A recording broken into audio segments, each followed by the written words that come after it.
Hello again, everyone. How's it going today?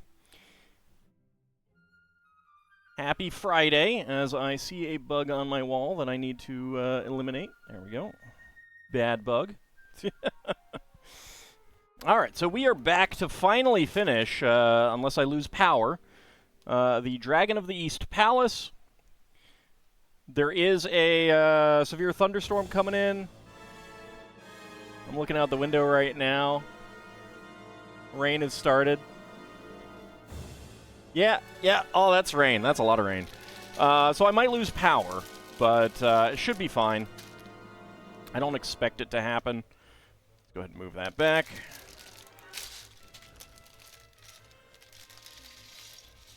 But I will post on Discord if it does, if I do lose power. We've been pretty good with power lately, so...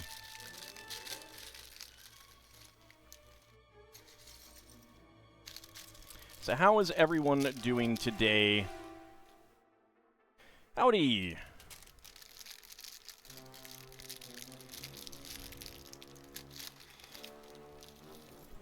Alright, all of that is poured out, ready for us to work on. A new ham touches the bacon. Oh, boy. I have started doing some Daedric quests in Daggerfall. So that's fun. I'm not sure if that has gotten uploaded or not. How are you doing, Artie? It's going pretty well, all things considered. We got a tornado warning going on right now, but that's okay. All right. A handcuffed skeleton, because you never know what your skeleton might do, you know? There is a skeleton inside all of us, and sometimes you just need to shackle it. Am I planning on getting any of the June sets? Yes. When? Maybe in June? I tie all of my purchasing to gifts with purchase because... Well, not all, but gifts with purchase and sales, so...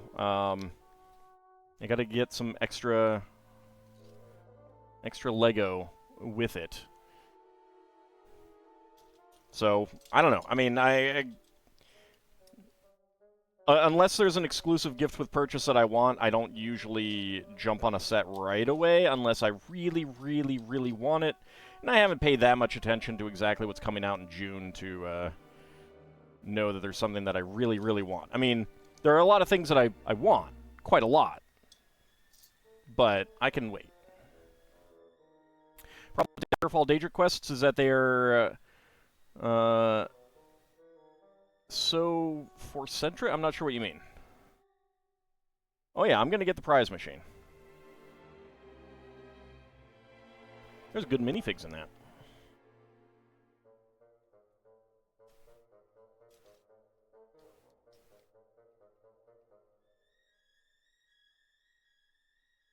Like, really good minifigs.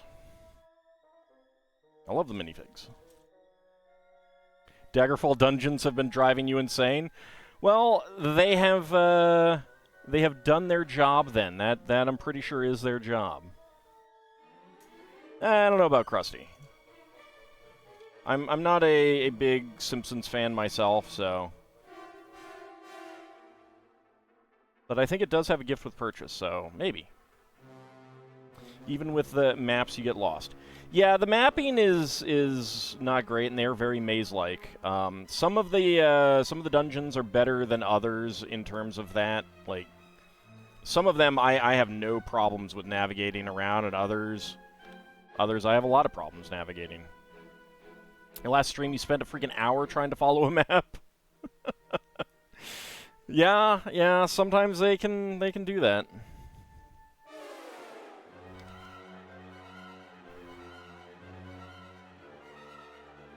I do like it when you get to a point where you actually know them really well, though. Like, that's pretty fun. Like the one with a maze near the top and the big, like, pyramid lower level. that one I've gotten to a point where I'm really good at navigating around. Howdy, Cody. How's it going? And of course, part of it, you know, like if you're in a small region like I am in Antiphylos, where the dungeons are, there's like 4 dungeons that they can send you to. It gets a lot easier to remember the dungeons. And howdy, Nadaroge AI, how's it going? But yeah, the dungeons are definitely a special feature of Daggerfall. The thing that actually annoys me the most about them is the... like... They pique my curiosity in certain story-related ways that the game doesn't answer, and that annoys me. It's like, you get into a room and there's furniture, and it's like, you can't search the furniture. I mean, there are mods for it, but in the base game, you can't search the furniture. Half the time, there's never anyone there, and it's like, there should be someone here. Special, yeah. It's special, alright. Alright, how much rain am I getting now? Is it coming in the window? It's not coming in the window yet. Just means the wind is not blowing it in the direction for it. Someone started a bit of environmental storytelling and forgot to finish. Yeah, yeah. And same thing with like the dungeons that are in a castle.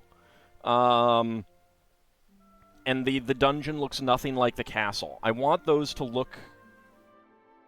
I want the dungeon to look like the castle, or, you know, at least the start of it. Will I be doing Arena and or Morrowind soon? I have no plans for either. Morrowind would be more likely, because I've looked at Arena, and that feels like it might be a little bit too clunky even for me. And I don't have a problem with clunky, but,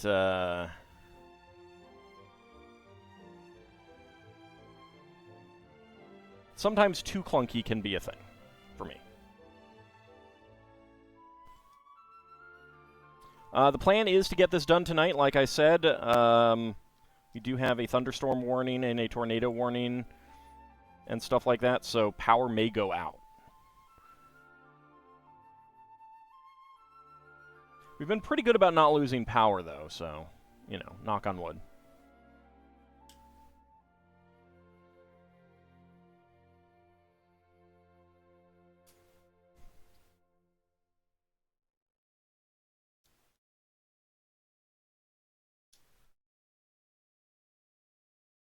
So the thing is, like, I've played Daggerfall.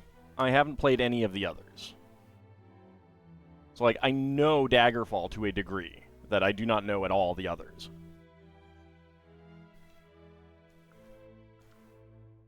So that makes a big difference in whether I will play a game. Well, not whether, but when. Yeah, no, I've heard they're pretty good. I've heard they're pretty good.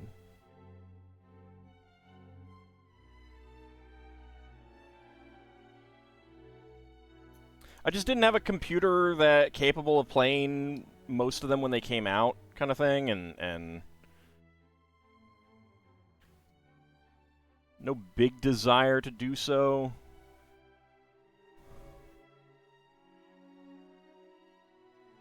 You also watch my replays? Thank you. I appreciate that.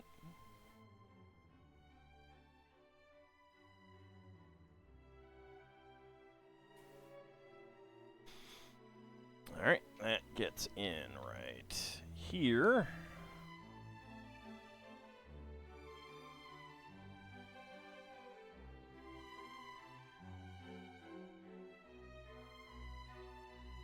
If he finishes it and it's fabulous. I mean, I will finish Daggerfall. Like, obviously I can't explore all the quests, but one of my goals is to generally explore most of the quests. You know, go through the main guild quests and stuff like that, and see what they're like. Have fun like that.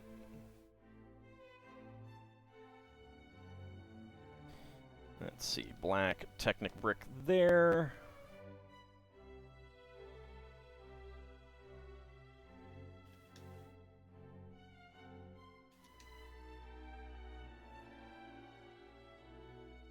One of the downsides of the game is how much repetition is necessary to get, you know, to like get your reputations high with certain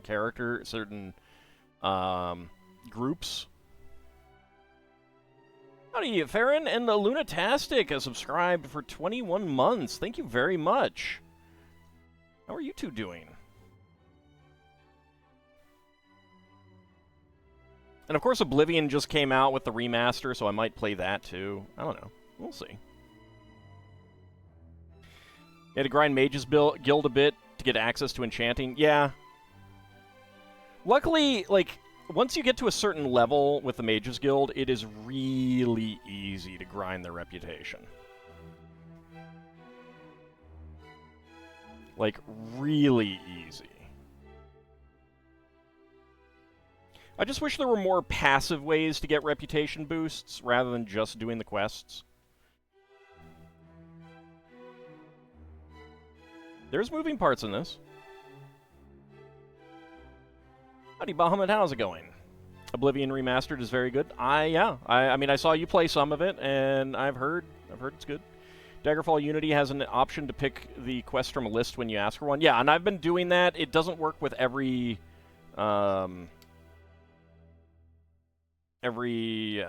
guild. Even if you aren't using that, though, you could just reject a quest and ask again. So it just takes a little bit longer to grind up Mage's Guild quests. Like the Protect an Honored Mage, like the Guard the Mage's Guild is good, but it does take a day each time you want to do it. Whereas the Protect an Honored Mage is immediate, 3 hours. So as long as you don't die, you could just keep doing that one. It is so good and so easy. And you get so much loot out of it, too. Feeling migraine-ish? Oh, I'm sorry to hear that. Well, hopefully it passes or goes away. I discovered that I am allergic to rabbits today. My niece just graduated from college, so she's staying here for a couple days before going to stay with her father for part of the summer. Just, you know, like letting, you know, her apartment lease is up, and she just needs a little bit of time before going down there and stuff like that. So, but she has a pet rabbit, and it turns out I am allergic to rabbits. I know, not the bunnies. I like bunnies. Bunnies are my favorite. Kitties are great, but bunnies are my favorite. I'm allergic to kitties, too. And doggies.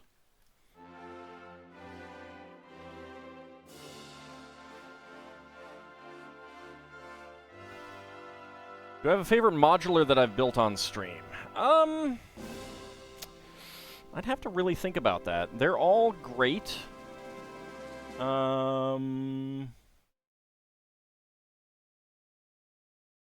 But yeah, I'd have to like look at them again to think about which one I like the best. I mean, there's some that are pretty easy for me to say are not my favorite. But in terms of which one is my favorite, that's where I'd have to really think about it.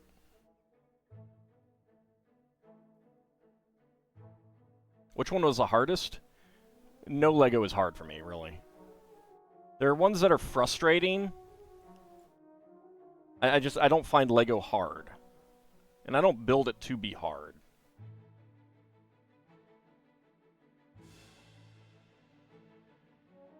I find it relaxing. Some things have been boring, but again, that's okay. It's still relaxing.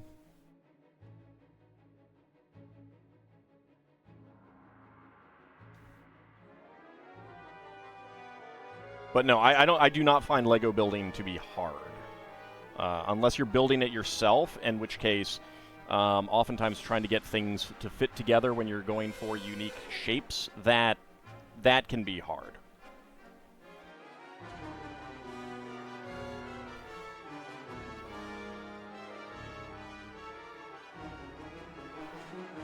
I don't really think of things in those terms anyway.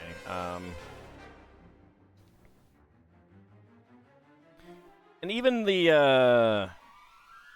a lot of the Lego sets that have been kind of like repetitive.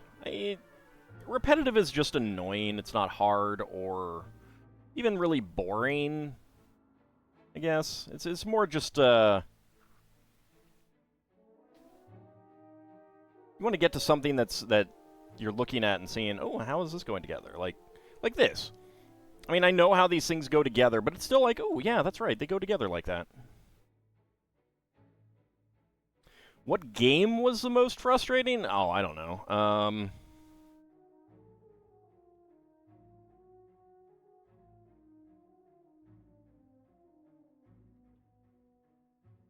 Things like Crusader Kings 2 and Stellaris can oftentimes be frustrating, where the AI is doing shenanigans and causing issues for what you want to do. That's why you're here, to keep me entertained during the repetitive Lego builds. It's true. During those, I would just be like watching Rift Tracks or MST3K or LPs or something otherwise.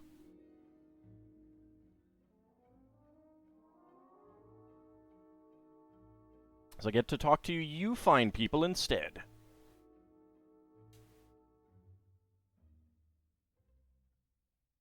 I mean, I do enjoy, like, in terms of RPGs, the challenge of defeating bosses, like, I had someone else saying that a certain boss in Dragon Quest V, for them was like a level 50 thing, and I did it with characters between 41 and 46 for the most part. And that is something that I do enjoy out of Dragon Quest, is doing those combats at a point where it is a bit challenging and succeeding and stuff like that. There's a theater in Second Life that runs MST3K. They used to have a VCR that ran it constantly, but they depreciated QuickTime, so now it's on-demand YouTube.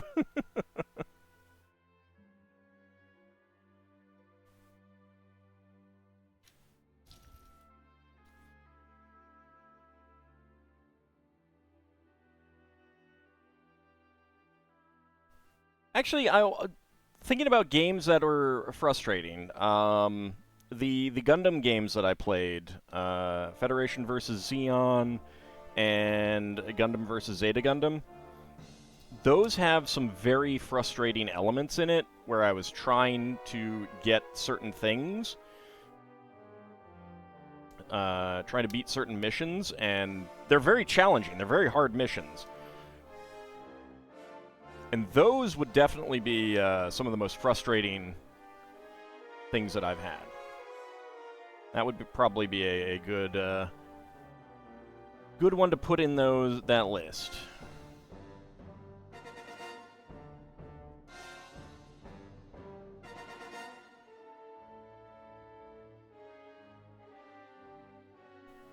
But I mean, part of it is like, after a time, you're just getting tired. And a few of those situations were things where it was like, all right, I did this, I tried it, all right, take a break, and then the first time that you try it coming back, you succeed. And that feels good. And that kind of makes you realize, all right, I was just tired when I was doing it before. That's definitely a thing.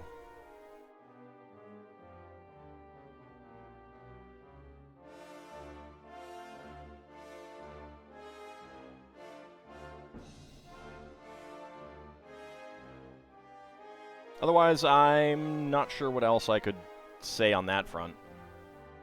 Kind of like grinding for the Sword of Kings and Earthbound.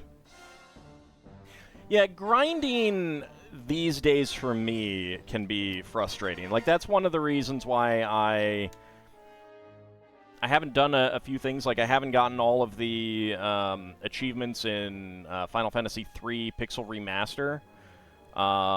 Because it's like, first you gotta find the particular enemy, then you actually have to get the drops from it. And I got tired of doing that. And I'm not as... Same thing with, like, Xenoblade Chronicles 2, not getting Cosmos. That is very frustrating to me. And again, like, I just got tired of doing the grinding. That was very much a frustrating thing, where I was like, I don't feel like I'm getting my time's worth out of it. Alright, black friction pin, sand green 1x1 tile slope, gray 1x1 tile with padlock print, and gray handcuffs as extra pieces. Just watched a YouTube video where people played a Magic the Gathering Commander game with the Final Fantasy Commander stuff. Yeah, probably, unless they breaking street on it, unless it is out. I don't know. And I had my scissors fall. Hold on. Get back up here, scissors. Thank you. Alright, bag number 10.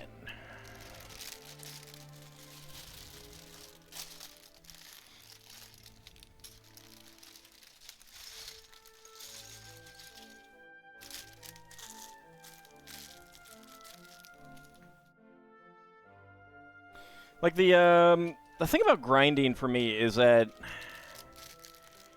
if I haven't beaten the game yet, then grinding oftentimes feels worthwhile. But if I have beaten the game, it oftentimes doesn't.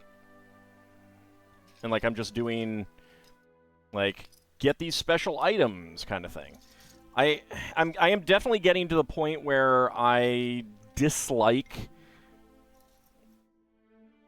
too much post-game stuff, especially when it's like, now that you've beaten the game, you can get all of this stuff that would make beating the game easier, but you've already beaten the game and thus proven that you can beat the game, so getting the stuff that makes it easier is kind of pointless.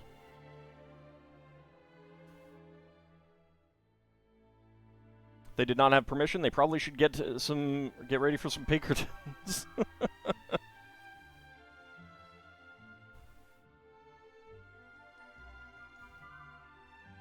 I mean, it depends on how they get them. I don't know all the details of that the Pinkerton thing. But like, if I go to the store and the store has already, like, the store breaks street and has put stuff out that they're not supposed to, and I buy it and I post about it, that's on the store, not me.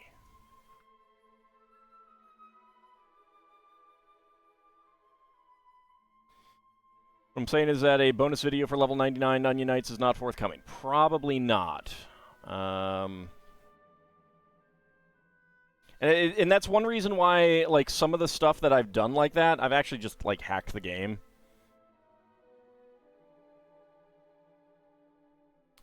I mean, they could send the Pinkertons, but you'd have a good legal case against them.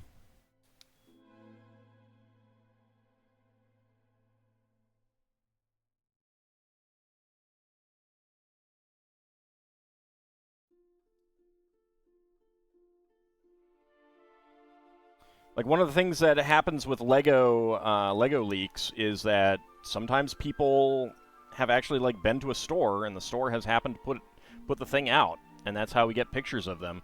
And Lego can't really do much about those.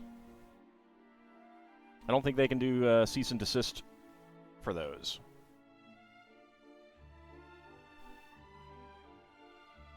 Whereas they can do cease and desist if it is posting something that someone leaked themselves, kind of thing.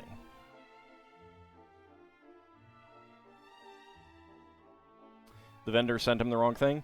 Yeah, well then he probably has a good legal case against both the Pinkertons and Wizards of the Coast, and he should definitely pursue that.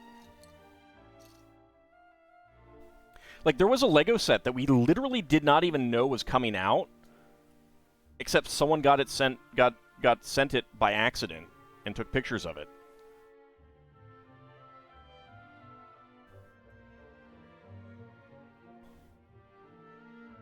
It was only like last year or the year before. I mean, I'm not into Magic the Gathering, so I wasn't paying attention to that. But yeah, I mean, that is definitely a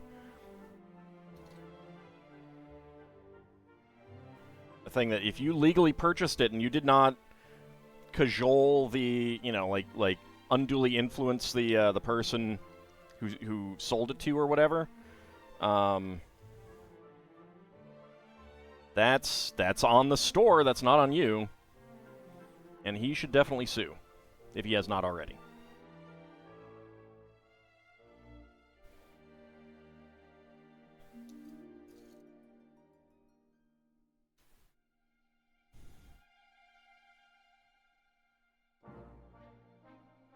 Because it's like addressing the symptom, not the problem kind of thing. Lots of YouTubers have probably been sent a lot of Magic the Gathering, Final Fantasy stuff to increase hype. Yeah, I mean, that's pretty normal. I mean, that's how I was doing Paradox stuff for a while on the YouTubes. They were giving me early access to those things so that I could, you know, build up hype for them.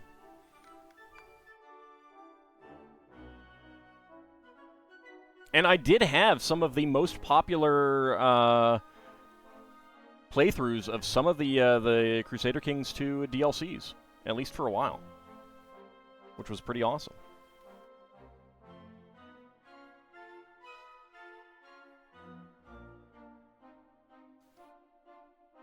But I think they got bitten by a few people who broke street for that, and they really came down on it. And like stopped doing it quite so much.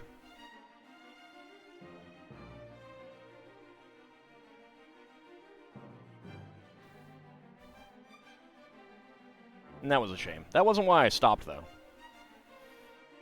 Although it did reduce how much I was getting.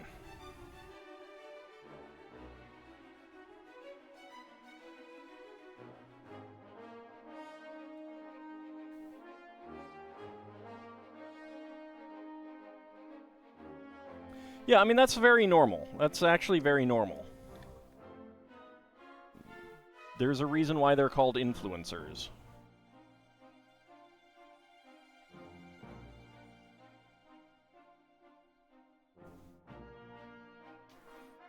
Kind of surprised that this has not been filled in there. I would do that. But that would be an extra few pieces that maybe they didn't want to put in the set. I don't know. For the old term propagandists. If they are, like, it depends on how it is handled. Like, I never was told anything, like, I was always told, you know, don't do anything, you know, you could only do certain things before certain points. But I was never told, you know, like, don't say anything negative.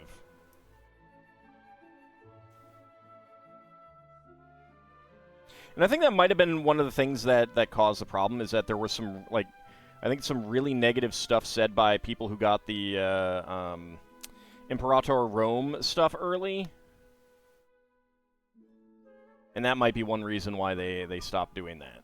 But I'm not sure.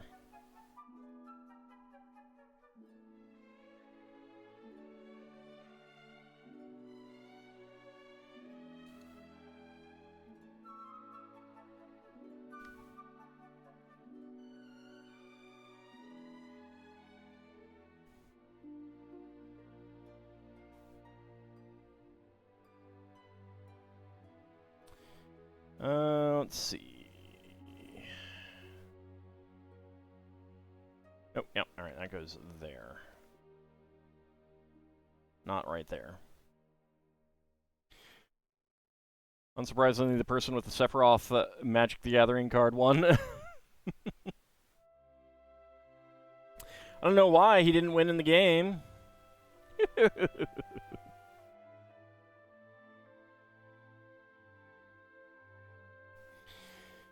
Alright, this goes right in there. Okay, so connect those in together.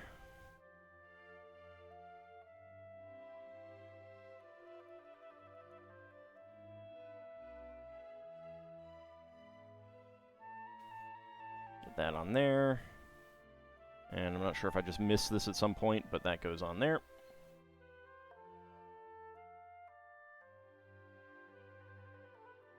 Sand green 1x4.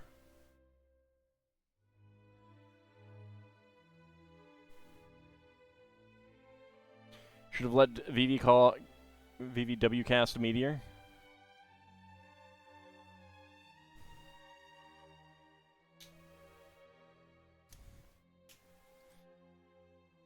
Okay, get some fencing up here.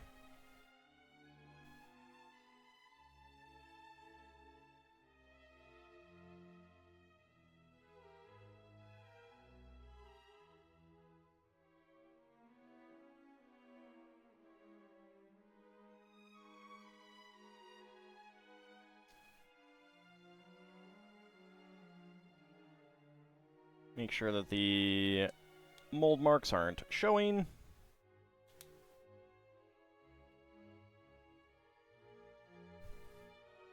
There we go. Oops. Didn't mean to grab that. I wanted to grab that. Now, I've seen some artwork posted on Pixiv for that set, but I don't know if that's for the Japan. Like, do you know if Japan gets separate art for stuff?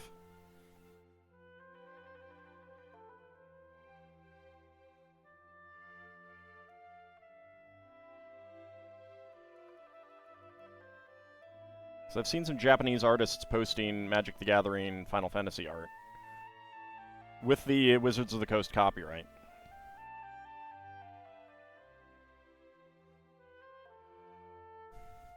So it's obviously the licensed artwork. And not like just fan art.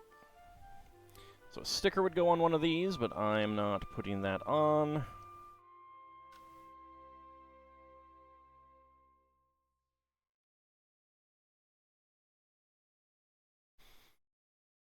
Okay, red round clip, 1x1 with round clip. We got a cherry on there, and a white ice cream cone, or ice cream spiral there.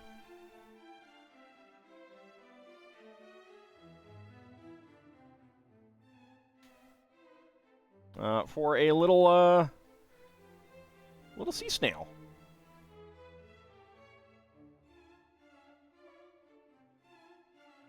Or crab, or something. Hermit crab. I don't know which one it is. It'll leave for a bit to feed the animals. We discussing the move-in day to Kirby Cultist because you can set up the summoning circle. I do enjoy that about the you know, being a in a small area. And you just, like, keep going to the same thing over and over and over again. And especially if it is a small enough dungeon and it only has, like, one valid location for certain quests. It's pretty great. Howdy, Seelan. How's it going? Alright, so spare parts. Red cherry and white ice cream spiral.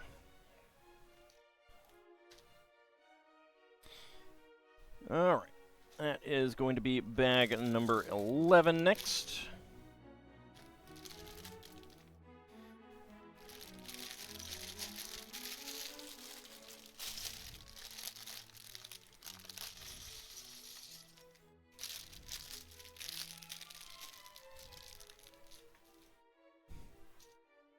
Alright, put that aside, that can go aside too.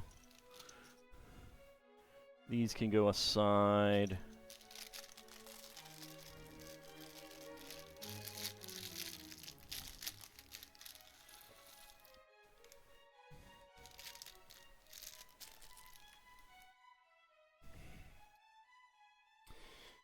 Okay. And this is actually going right on here.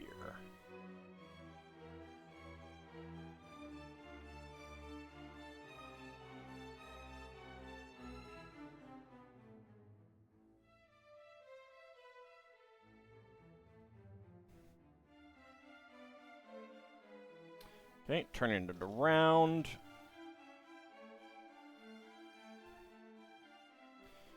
And we get Technic Brick and a 1x12, so that's a 1x14 Technic Brick. And clip that in right here to lock this in place.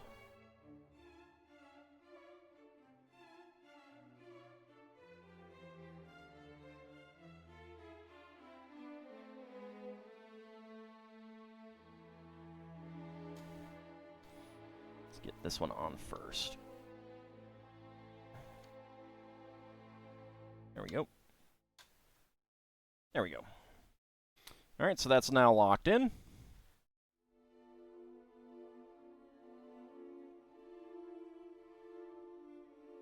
Okay, push it all the way in. It already is. 4 2x3s.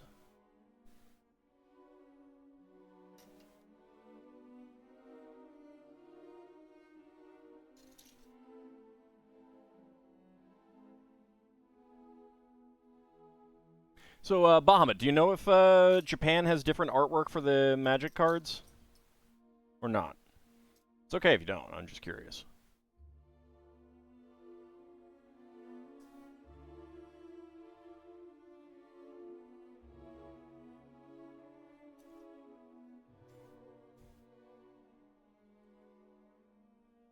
There we go, and a 1x2 tile. You think they do? Okay, that would explain it. That's interesting. Alright, so that is not being put down on any studs. No.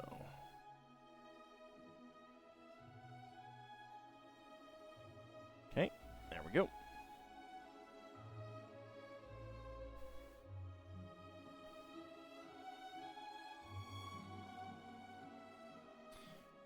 Two by two tiles and a 1x2 tile slope. Magic cards would be better if they had used more of Amano's art. They could have licensed that. That would have been awesome.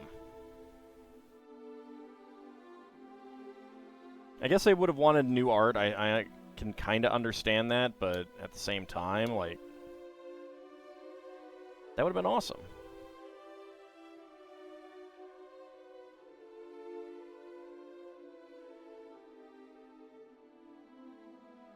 Not that I would get any of it, but, you know.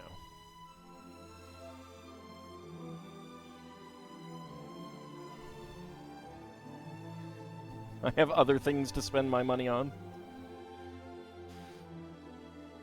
You were baffled by seeing one card that depicted realms as similar age and a realm as similar age and stature to the rest of the characters, despite being like 10. Yeah.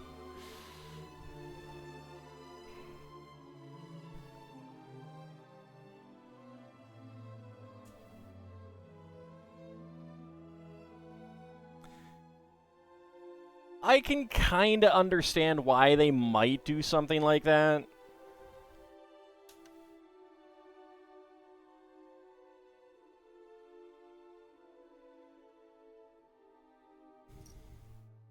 You're summoning a child to fight for you. Okay, so it's better that you summon an adult to fight for you, you know. Understood.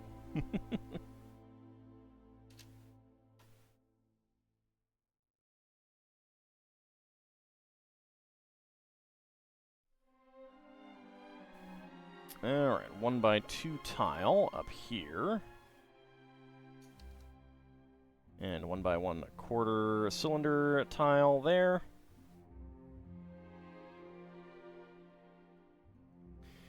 Also disliked how the artist tried to draw a gal. I mean, every artist, like, sometimes it's just going to be a case where different art is going to appeal to different people and stuff like that, you know. It happens.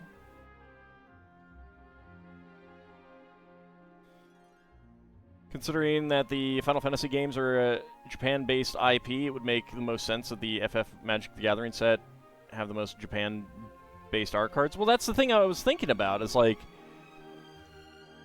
it does feel kind of weird to not get, just like go whole hog on the Japanese artists for worldwide.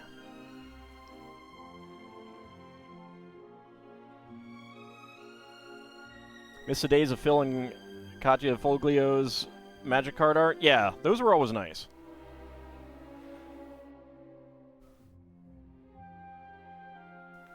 I do have a lot of those.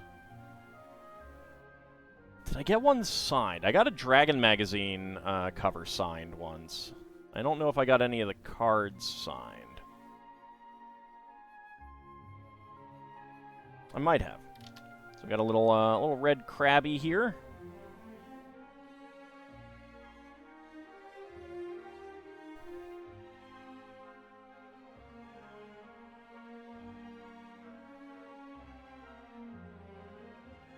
I guess I was kind of off the camera there. There we go.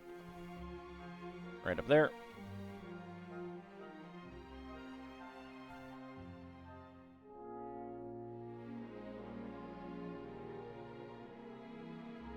Yeah, I mean, unless they're telling artists to be static in their view, and like if they're giving artistic artists the ability to have license with the designs, you're gonna get that, and that's fine.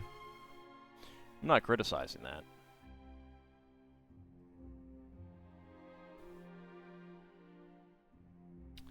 Let's see, light gray.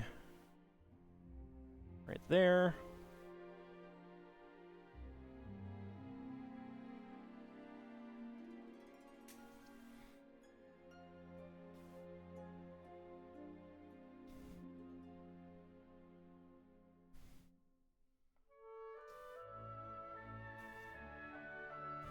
I mean, back when I played, there really wasn't much in the way of story, so, you know.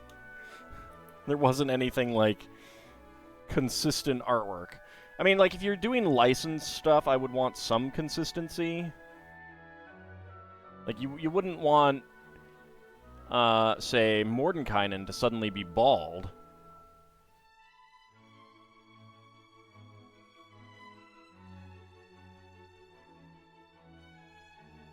That would just be weird.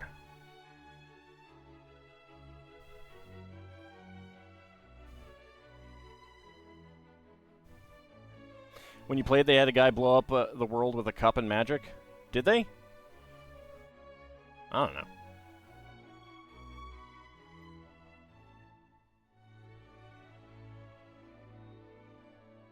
We chuckled over some of the flavor text, and that was about it. I can't really say that any of it stuck in my head.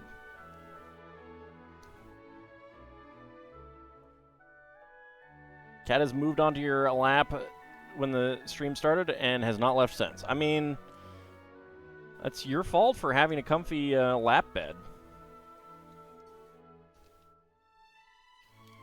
It's gonna happen. Howdy, Vigastry, how's it going?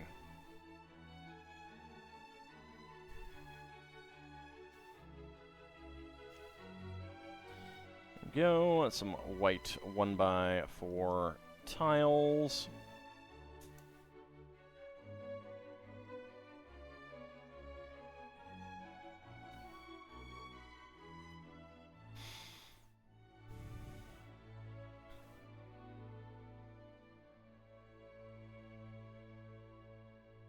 I don't think I ever had that card, so that might be why it didn't stick in my head.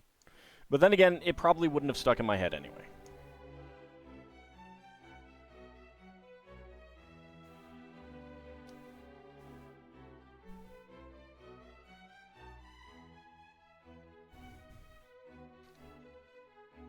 The things that really stuck in my head were things like pissing off one of my friends by millstoning his Shivan dragon into oblivion. Things like... I had something that wasn't just in my head for a moment and is now gone, so, you know.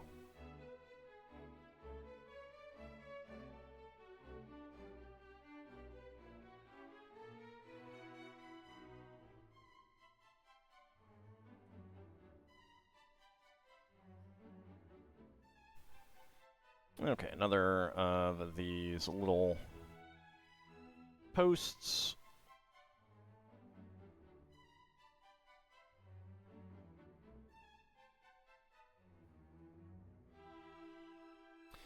And that goes right here.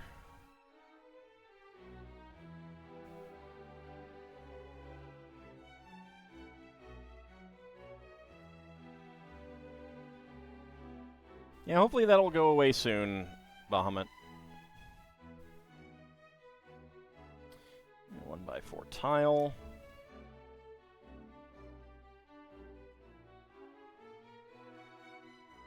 Forgot what day it was. Oh no! Forgot about my stream. To be fair, I have been lax on these streams. I can take that blame for myself. I've had a lot of stuff going on. Take a moment to appreciate the speech to text detected your accent, dear, to do ya.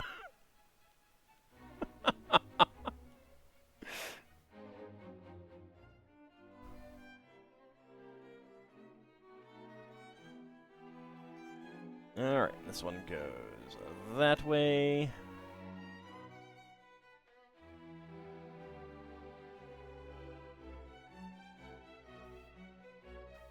There we go.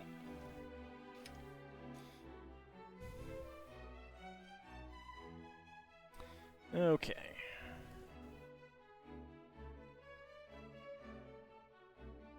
And get this in there, and a 1x2 plate.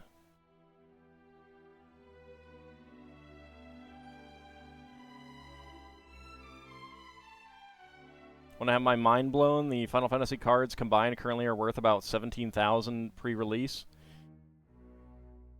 It's pretty crazy. It's pretty crazy. I really should get my cards together and try to sell them.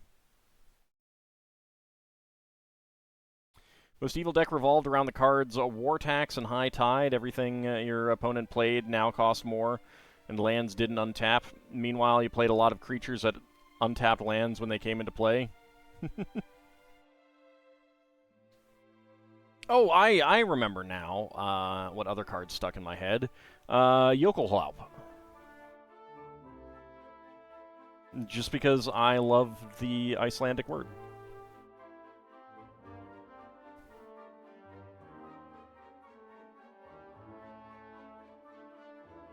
It's an Ice Age card. I don't remember what it did. Probably destroyed land. That'd be pretty common. I mean, pretty likely given what it does. You need a jar of brains to munch on. Howdy, Mad Martin. How's it going?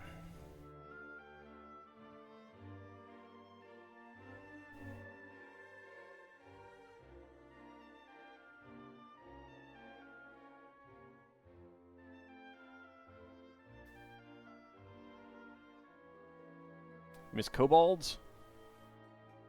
There were kobolds in Magic the Gathering? I don't remember kobolds.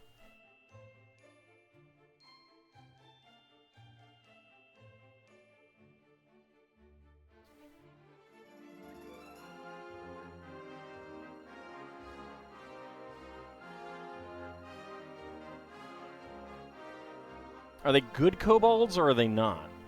Just got off your fourth call with your employees' union reps and legal to preserve their jobs next year by you taking a pay cut, and it was rejected. Ah, I'm sorry to hear that.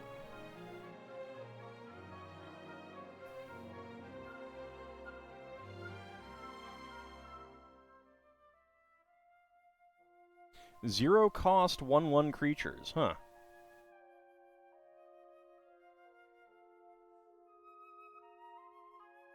When were they out? What, oh, wait. They're not putting that on there. Like, what series were they in?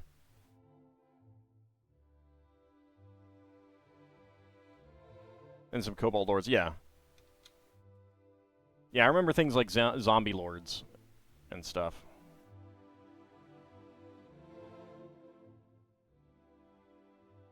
I had a friend who made a rat deck once, too.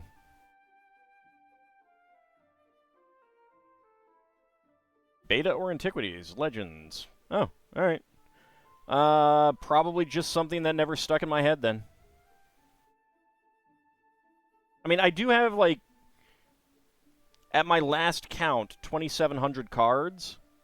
At least 800 unique cards. And I guarantee I do not remember 99% of them.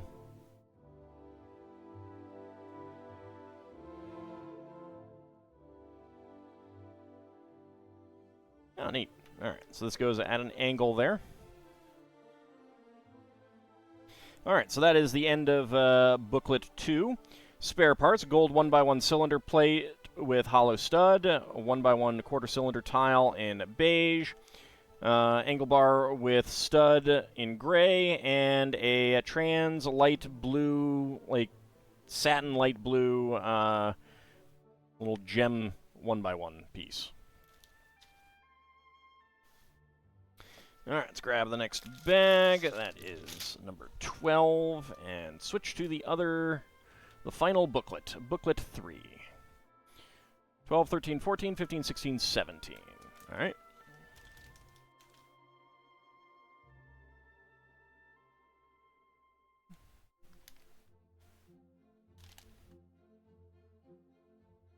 There we go.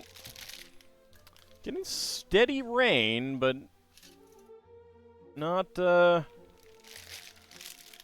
pouring rain or really thunderstorms. I'm not hearing a whole lot of thunder.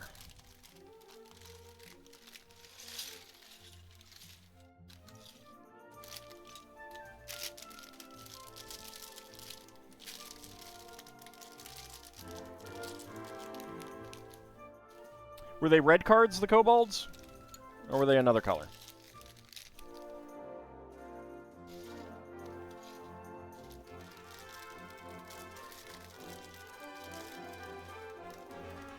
They were red. All right. I probably didn't have anything synergistic then.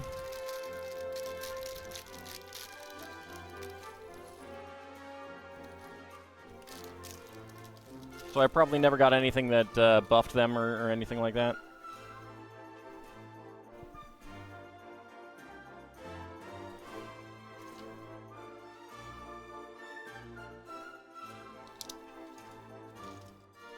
If I even had any. I mean, given what they are, they're probably common, but oh well. Or I just don't remember them at all.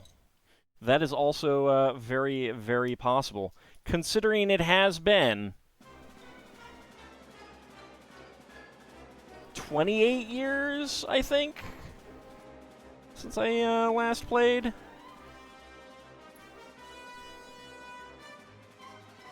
Got all that blue, yep.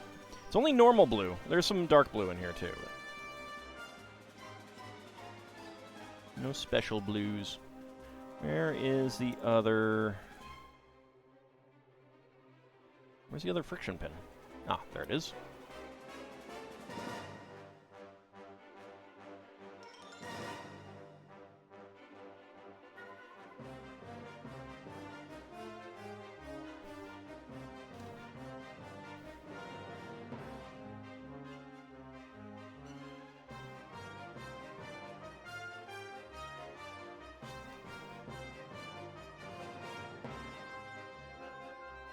Alright, so this is overlapping very slightly, so no bricks can go right on there.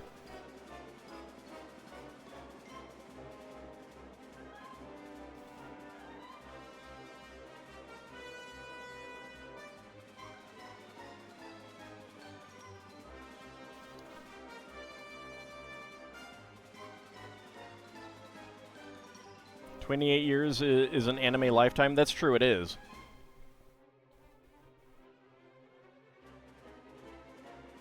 I mean, that's getting close to South Burning in years. Old man South Burning.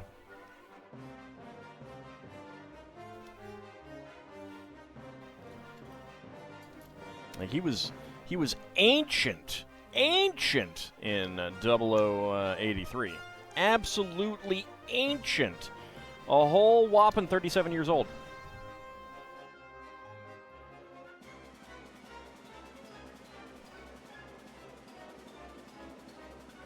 Like 37. Can you believe that? Can you believe how old he was? 37.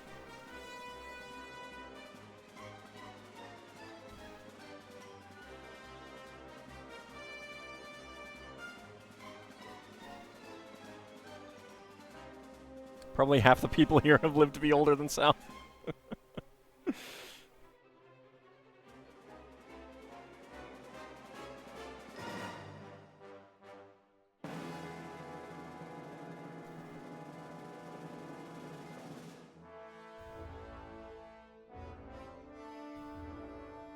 Yep, ads are going to happen.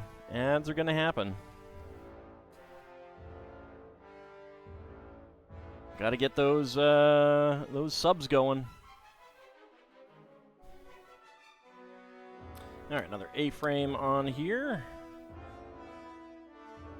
It's commercial sign. Yes, yes, it is. It is MST3K commercial sign. Let's see. Nothing goes on under there, correct? I didn't miss that.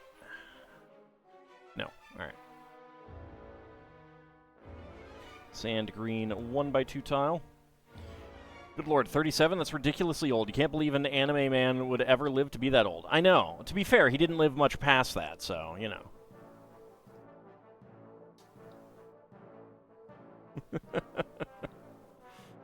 Looked up what Scryfall was. Can't get over how many Magic the Gathering sets there were and how many cards are in each.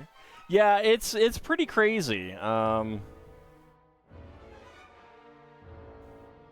Like, I was once curious, like, where did I stop? Let me scroll through this list and find it. Scroll.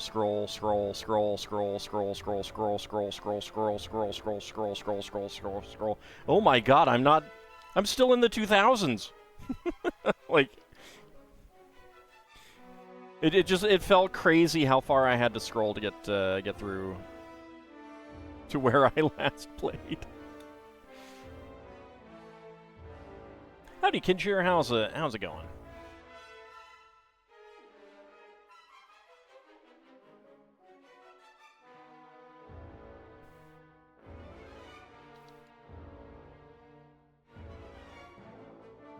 All right, 1x2 brick with Technic pin. I'm doing pretty well, all things considered.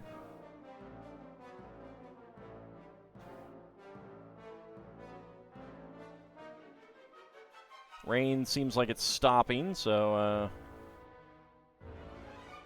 probably safe from the dangers of a tornado or power outage.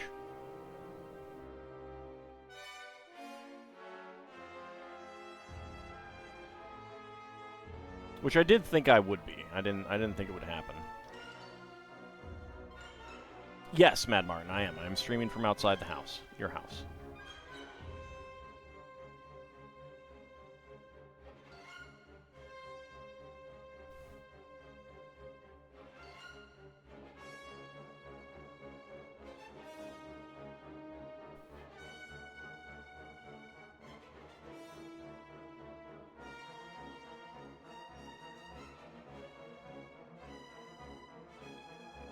Poor farmers can't plant if it doesn't dry out. Well, we've really needed this rain. May has been the rainiest month. This May has been the rainiest month for 3 years, I think? Yeah, 3 years. Which is pretty crazy. It's not just Magic the Gathering cards. Yeah, I mean, it wasn't Scryed a different card game back at the time? Like, there was, like, I remember from Dragon Magazine, the ads for, you know, your Highlander the card game and all the other card games. And I think Scryed and Jihad were two other big-ish ones that didn't last all that long.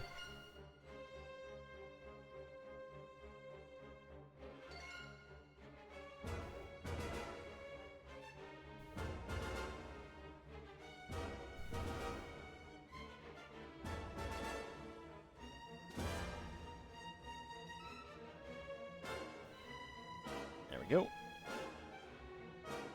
And another, we're getting the spiral puff pastry type piece there. More sand green, indeed. Everything is better with sand green. And dark green.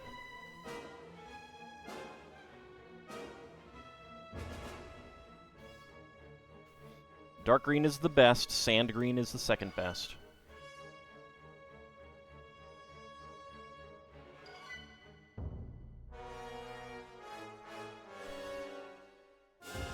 Well, yeah, I mean, just based on the popularity alone.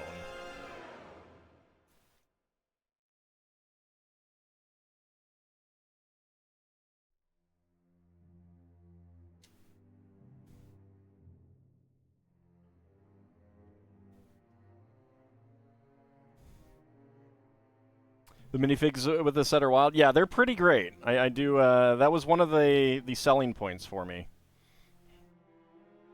There's another Monkie Kid set that I didn't get that I might just like get the one of the minifigs from it because I really liked it.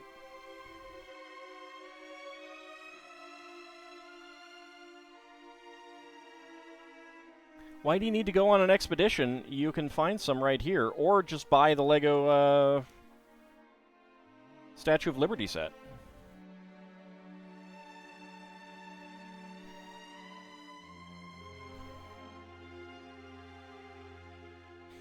Now, it is kind of weird to have so many of these. Like, we've got 2x2 cylinder bricks, and yet we've got 1x2 half-cylinder bricks here as well.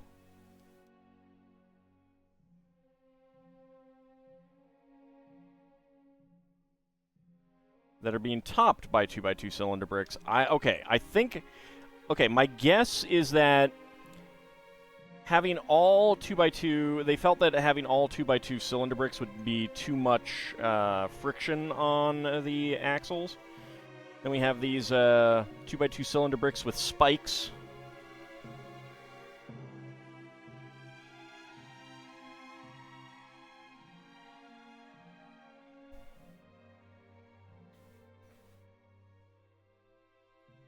$977 Magic the Gathering sets in all. That's crazy. So 8L axles in red.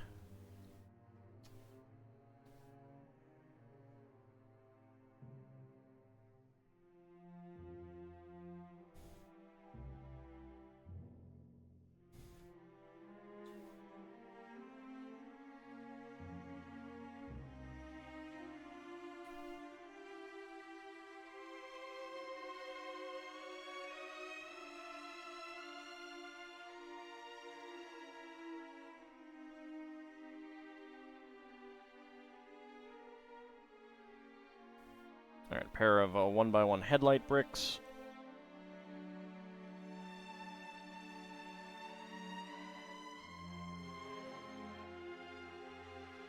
Should probably get that looked at, Mad Martin. I don't know. That might need to do some cleaning there.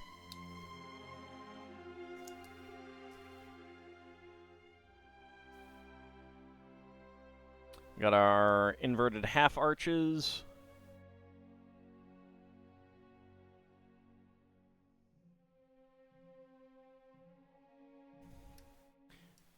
One by 3 slopes. And 1x1 bricks.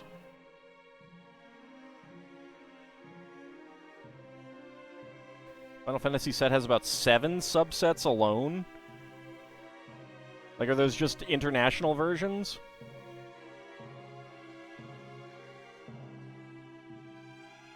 Oh, interesting. All right. So 1x3 slopes, and then 1x3 inverted half arches. So we get a bit of a ridged look to these. That's not international variants. Huh.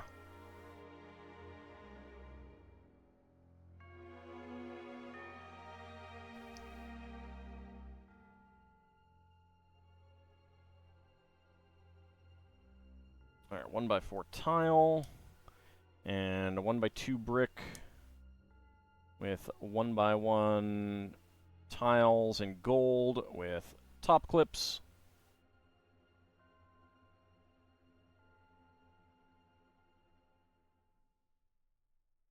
International versions are Japan only. So they have different stuff for Japan, but they don't have different stuff for, like, India or something like that. That's... Or wider Asian, East Asian region or something like that. That's kind of weird.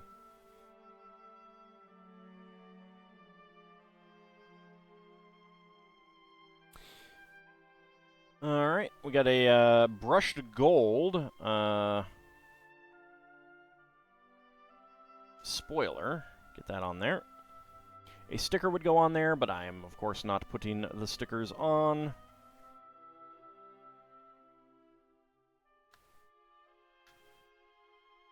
There we go. I do like these pieces here on the edges. They're very nice. FF Through the Ages, FF Tokens, FF Regional Promos, FF Commander Tokens, FF Standard Showdown, and FF Magic Spotlight. How many of those have actually different cards, though, rather than just, like, subsets of the wider card set?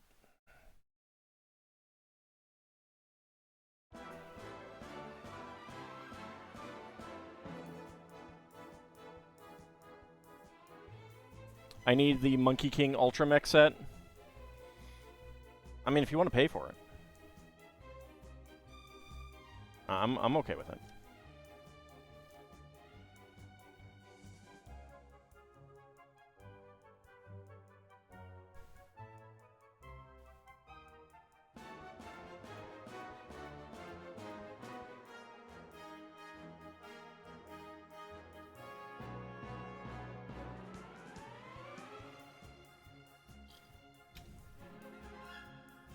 Get these pieces down here.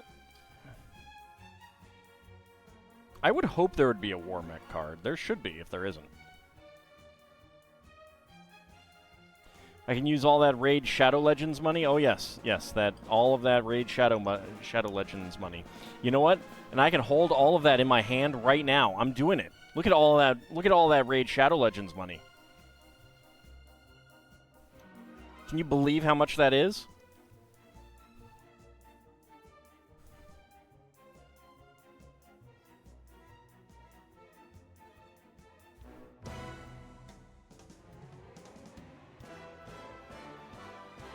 Alright, then we get our 2 corner Asian slopes.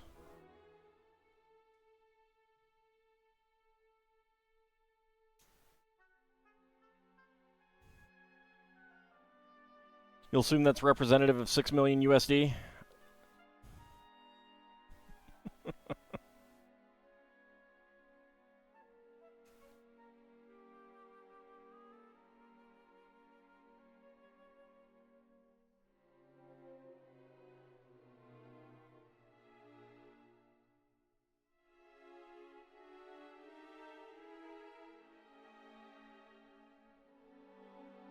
There we go. Get some gold horns on there.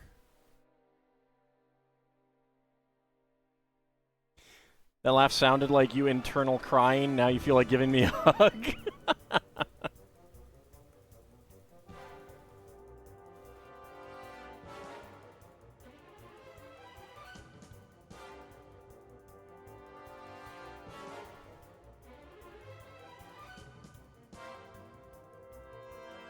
Oh, there is the dome there.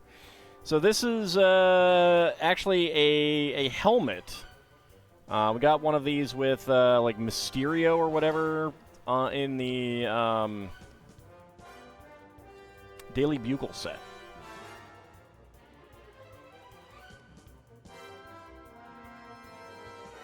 Okay, there we go. I think that's supposed to represent a pearl, but I'm not positive. There we go.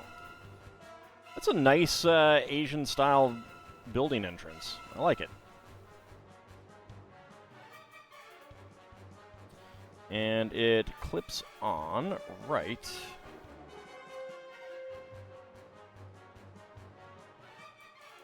here.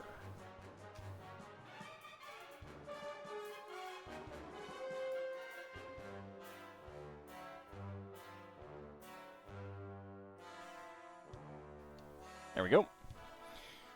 So it makes a nice little curved step area up that way. Spare parts. We've got an aqua ice cream, spiral ice cream piece, a white 3L bar, and a gold tooth claw element.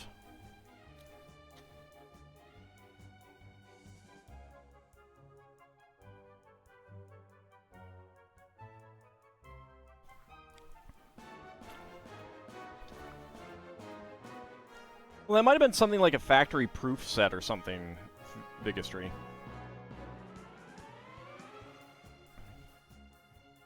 And was it throughout time? Because that would be kind of crazy going back to like the Jackie Robinson era. Or was it just for that year?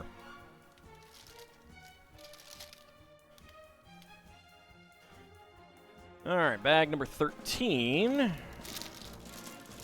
We need some parts that I do not remember if I have put them around here. Oh, no. Yeah, they are. There they are. Okay. Put that over there. You didn't send in the 3x5 card.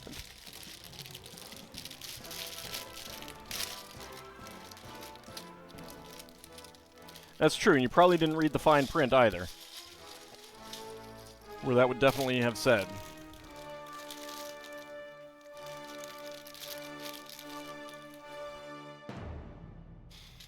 Alright, so we got 2 Technic frames, a smaller Technic frame, 2 8x8 plates, 2 6x6 plates, 2 Technic beams,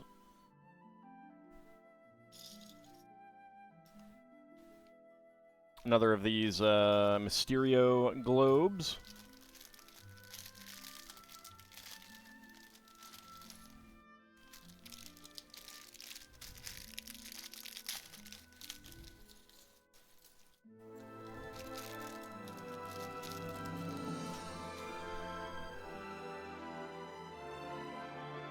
there goes me knocking something over.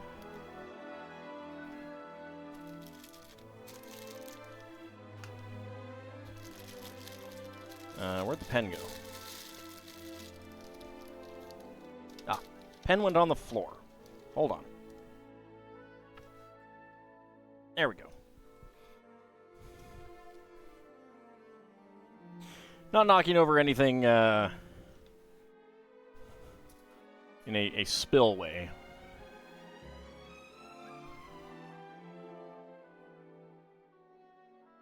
Okay, first of all, let's go ahead and make the minifig. We got shorty legs.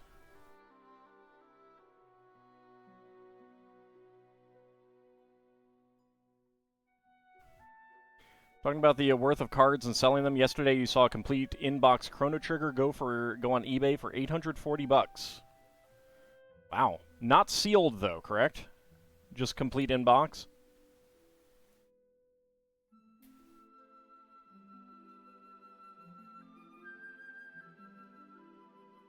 And he's got a turtle shell back there.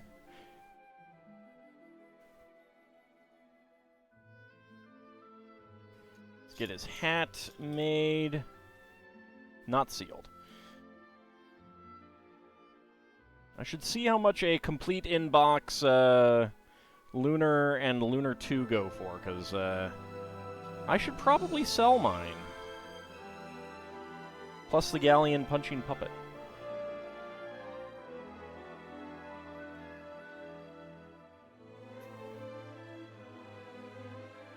Alright, 2 L-bar with stop, and a black flame, candle flame, for a brush. He's all ready to do some writing.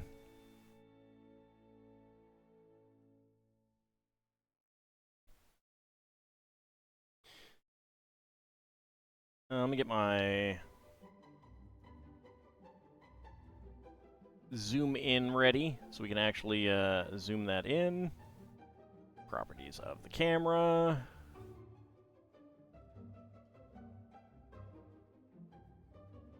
There we go. All right.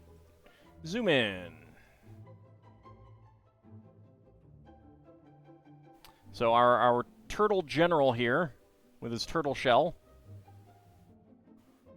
I don't think he's a kappa. I think he's just a turtle. He's all ready to do some writing.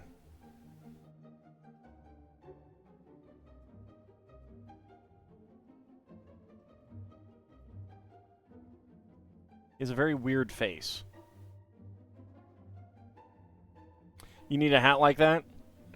It's kind of cowboy-ish, other than the fact that it's flat. Kind of reminds me of a cowboy hat.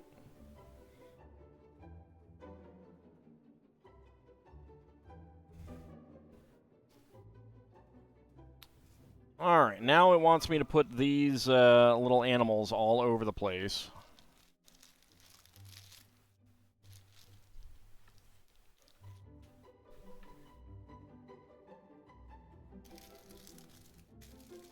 When did Splinter become a turtle?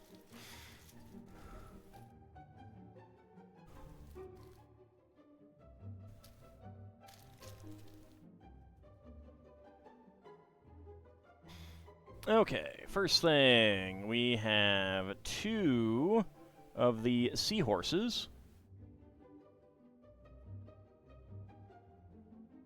One there, and one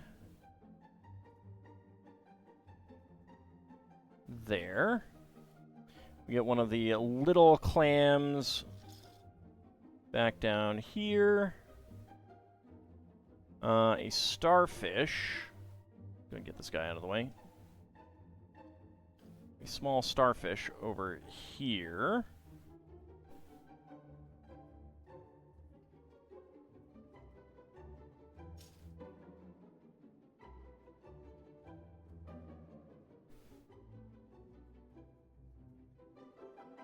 Let's see, one of the wide clams back here. That's right there.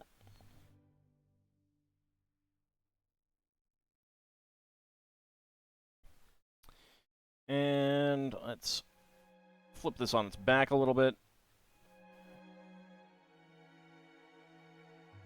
One fish there.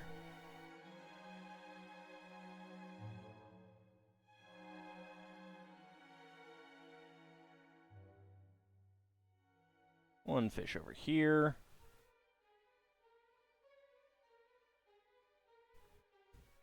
And finally, the other small clam back there. All right.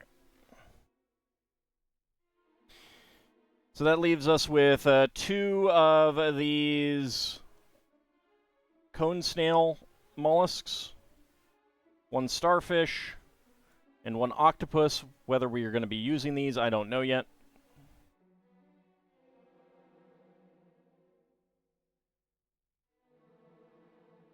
Feeling slightly better? Well, that's good. I'm glad to hear it.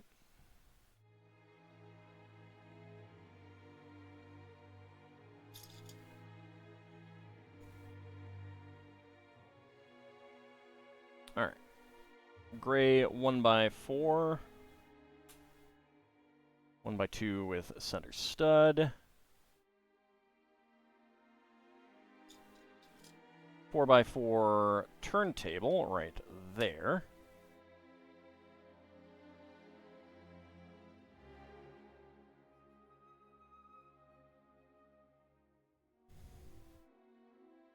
One by 4 tile. And 1x4 half tile with 2 1x1 cylinder tiles on the top. And that goes right there.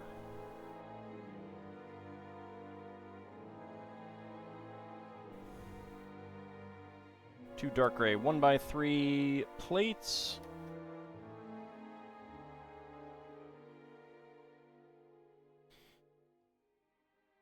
Uh, 2x4 angle plate. So these, I actually got a bunch of these in gray at the Lego Pick-a-Brick wall. And let me tell you, it took a really long time to pick out the left and right both. It felt like there was a lot more of one than the other, and it was very frustrating. What Lego series is this from? It's a series that is primarily in Asian stores, in China especially. You can only get it online here in the US and the rest of the world. And it's called Monkie Kid. It's basically a Lego version of the Monkey King story. But there is actually a TV show, an animated TV show, to go along with it. It looked like there aren't any more sets for next year for it, so it may be getting discontinued. I don't know.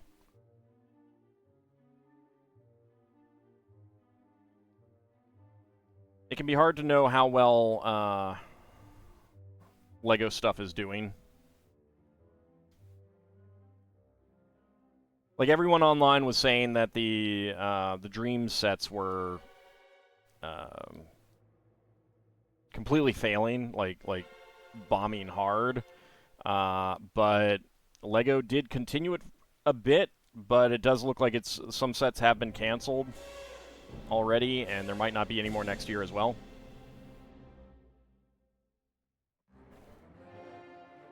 Brings everyone but Ald of mac and cheese. Ald of mac and cheese? What is a Ald of mac and cheese? I know what I did. I did nothing. Look, I'm just saying, like, if you make really, really soupy mac and cheese, then yeah, it's soup. I'm not saying normal mac and cheese is soup. I think you have misunderstood what I was saying.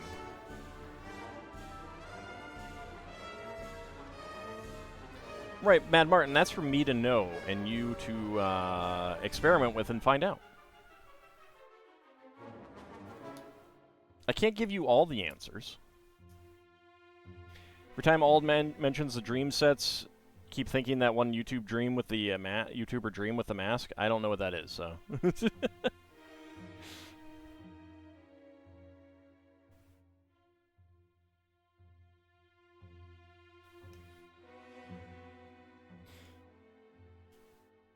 I mean, Lego heavily focused the Dreams line. If it didn't do so well, I think it's just like,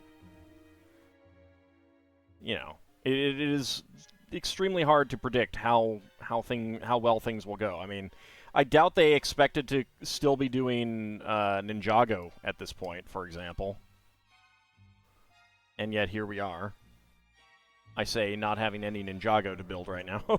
Well, I have a set to build, but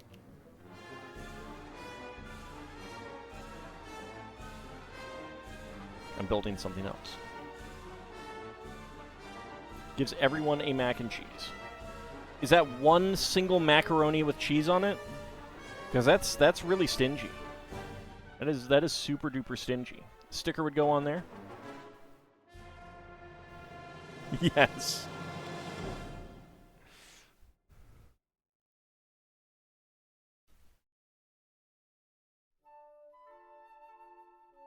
I mean, sweet Lego dreams are made of me, so, you know.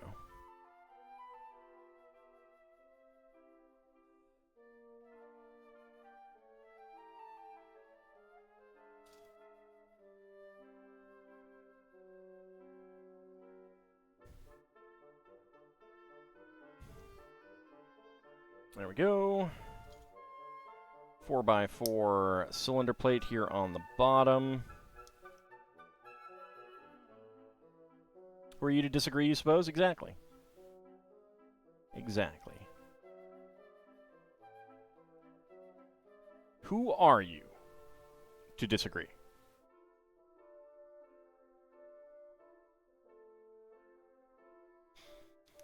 Okay, only 3 of the 1x2 plates with bars, but 4 of the 1x1 plates with bars in the corners.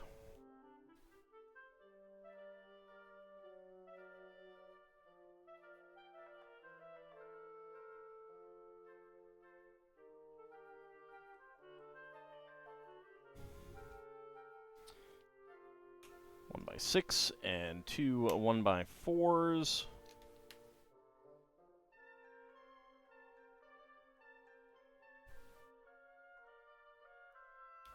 2 2x4s. Have I traveled the world in the 7 seas?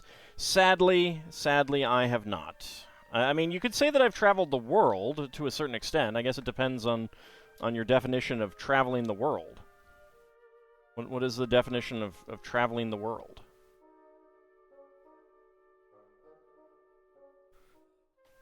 Does having been on 3 continents count?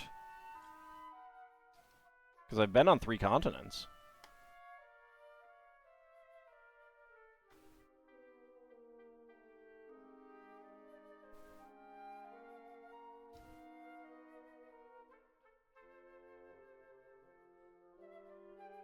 Gold 1x1 cone, white 2x2 radar dish, 3L bar,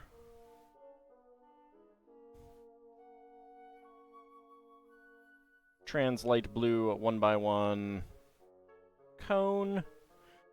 Also depends on which world. Ultima has a couple of them. That's true. That's true. Alt's 3 continents, Maryland, District of Columbia, and that one time he accidentally stepped into Pennsylvania. Hey, I've been to 55 of the states. You take that back, sir.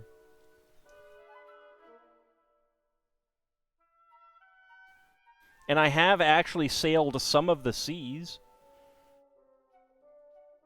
Like actual sail. Under sail. Not under motor. I mean, obviously sometimes under motor too, but actually under sail. I have not been to Alaska yet. No, that is true.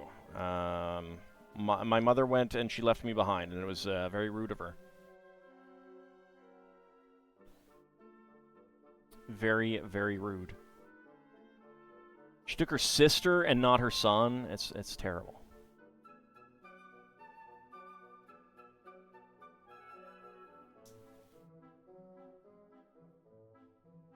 Can you believe that? What kind of mother, right? What kind of mother, I ask you?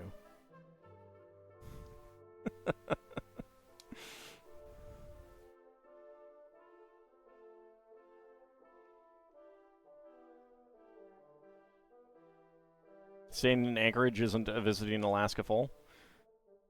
How about going to Denali? Because that's something that she did.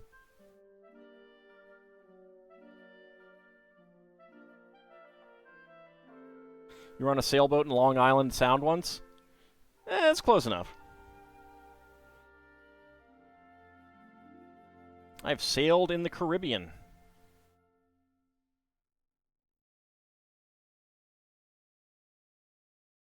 To the Bahamas.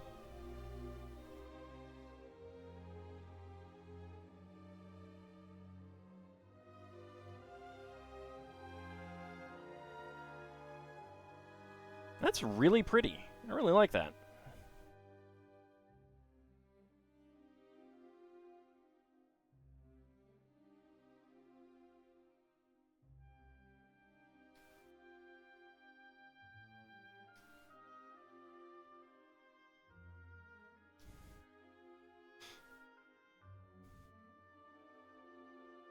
Last time you were there, you took the train to Denali, and it was perhaps your most favorite experience ever? Nice.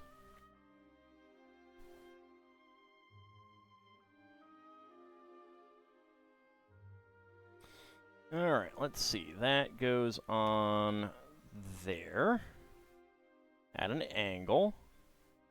It's on a turntable, but it's pretty well locked in to not rotate.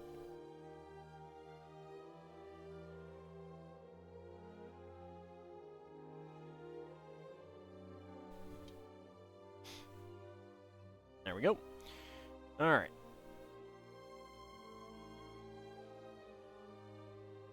Next up, we get our Technic frames.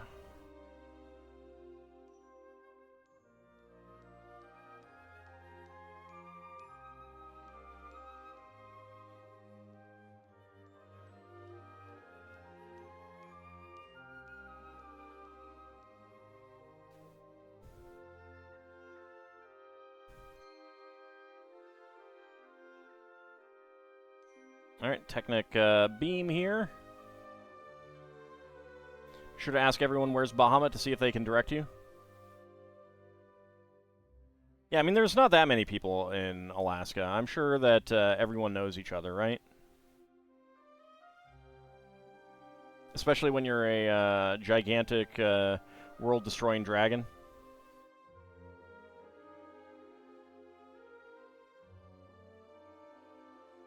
That's what you're betting on? Yeah, yeah.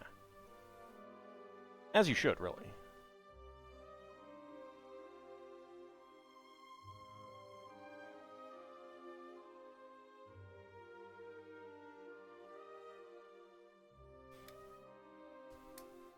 That world had it coming. Wow.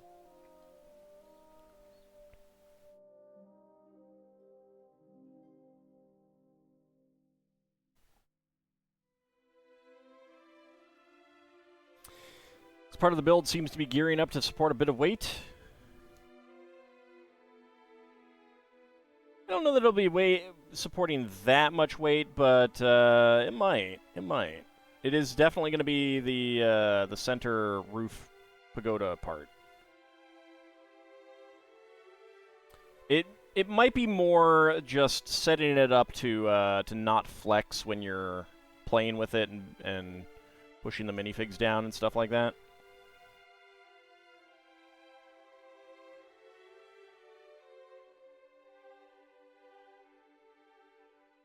Speaking of world-destroying dragons, you saw a D&D 5e YouTuber complained that just 2 ancient red dragons on a world would burn it to the ground. I mean, that assumes that they want to. Like,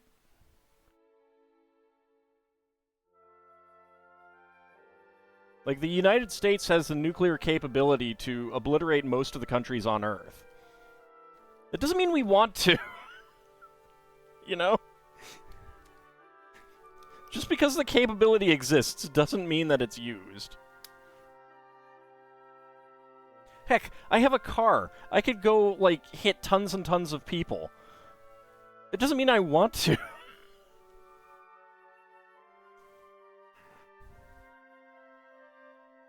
Like, it's kind of a silly premise, honestly. Howdy, Shield of Hope. How's it going?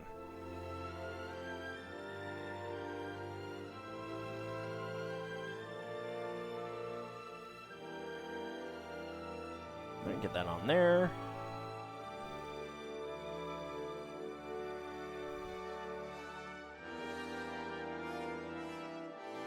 All right.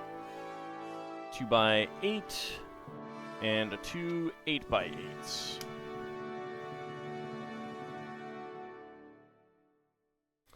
He was saying this, complaining about XP and how much it would take to get to level 20. I mean, it's only logarithmic up to, well, I don't know about later editions, but it's logarithmic up to around 10, and then beyond that, it's not logarithmic anymore, it's fixed. So it doesn't actually take that much, like, in comparison. If you're thinking of log scale kind of thing. I don't know, I find most of those sorts of things just like overthinking things a smidgen. Ancient red dragons would be wise enough to understand that if they did burn the entire world, the ecosystems that support their life and the economies that generate their treasure hoard would no longer exist. Exactly. Like, that's what I was getting at by saying just because they can do a thing doesn't mean that they want to. Also, the game rules are designed around a combat situation. Just because they can breathe every, like, 3 rounds or whatever it is now, I don't know, I don't pay attention, doesn't mean that they could do that consistently for 24 hours a day, 365 days a year, you know, however many years necessary to actually do that. Like, because if you go in by that, then even a hatchling could do that. It would just take longer.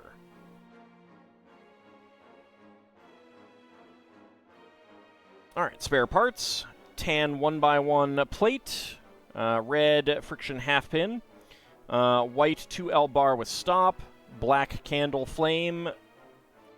And a tan 2x2 radar dish with a turtle shell print. Don't know about 5e, but he was also one of those that thought XP only comes from murdering people. Oh yeah, that's silly.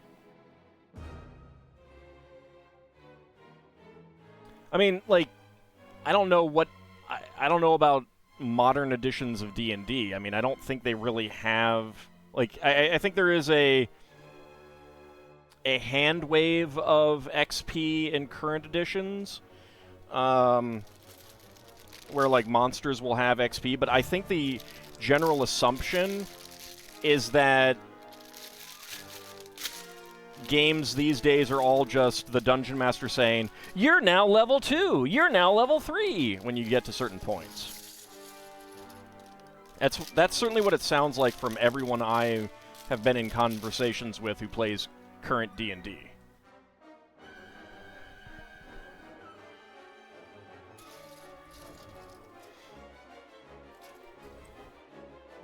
Which doesn't work very well in AD&D.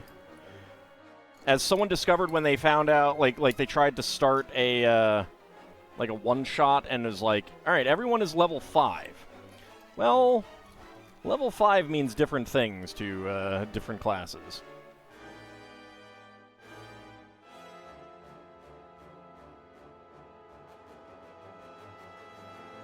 Most old modules did.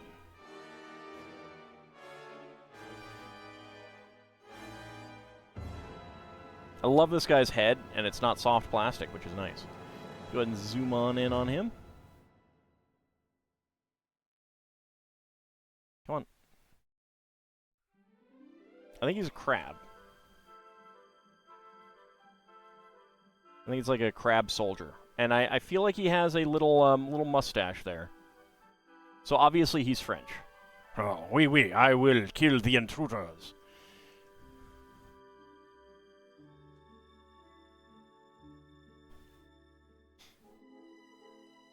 So, I think basic D&D and 1E are both treasure and monsters, but also some story. Why not Lobster Man? Because it's more of a crab. We had our Lobsterman already, or Shrimp Man.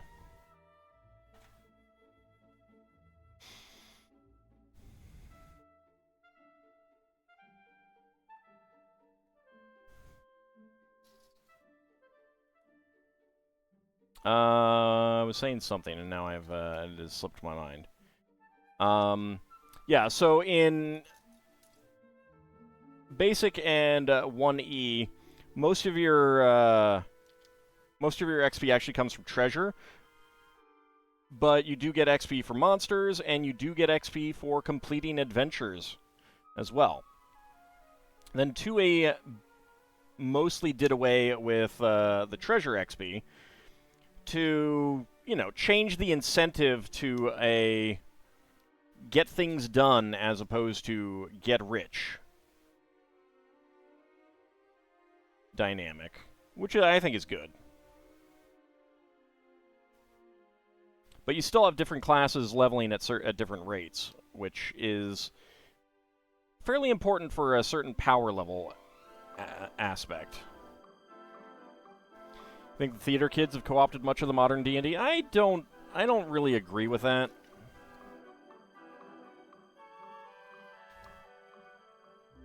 I don't think that's a theater kid thing.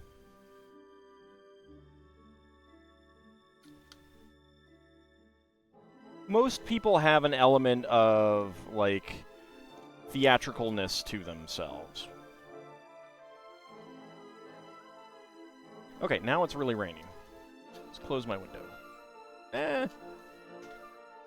It's not coming in. Never mind. I'll leave it open. I can just really hear it. I don't think it's being picked up on the microphone, though.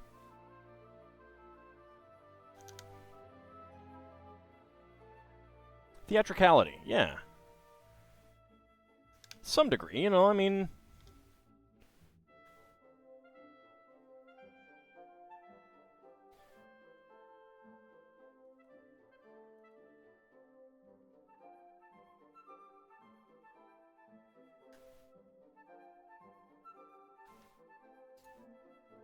Have fun by showing off, that's theatricality.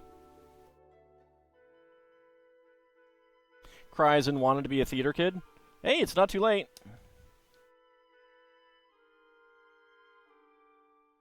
Remember, the star of Puma Man was a lawyer before he starred in Puma Man.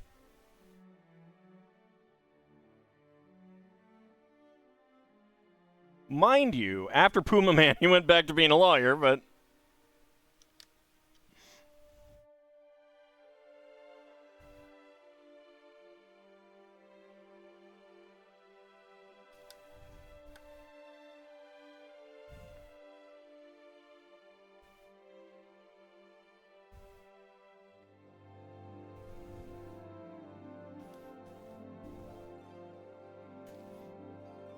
I was in one theater production throughout all of school, and I had the fewest lines because I'm terrible at memorizing. I've been watching more and more of Acquisitions Inc. footage whenever you can, just for the humor.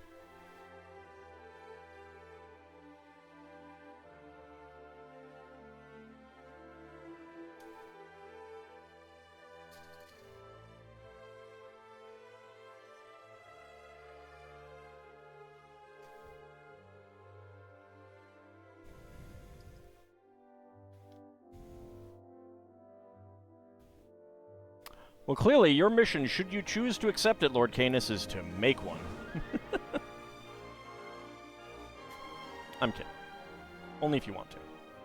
But if you want to, go for it.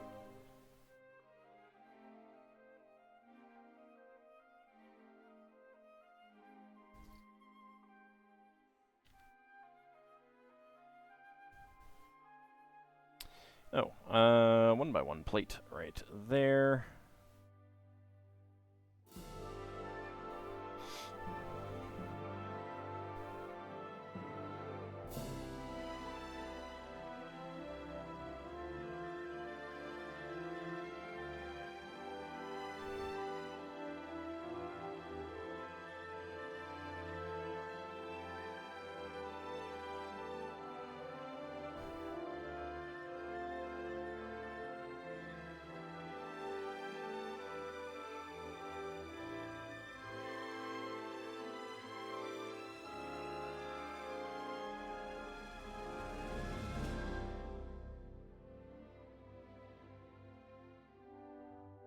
There we go. Alright.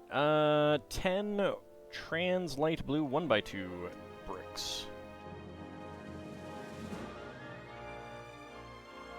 How am I? I'm doing okay. Allergic to bunnies, which is unfortunate, I have discovered. I took some allergy medicine today, and like when I was realizing what was happening, and I'm feeling a lot better. Feeling a lot better.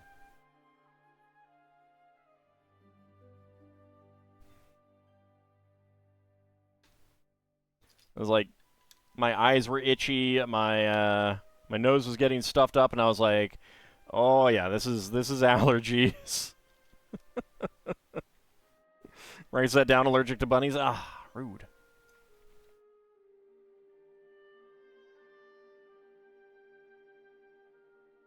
Don't do that. We have a known weakness. Is it really a weakness? I can just take some medicine, you know? Loves the bunnies.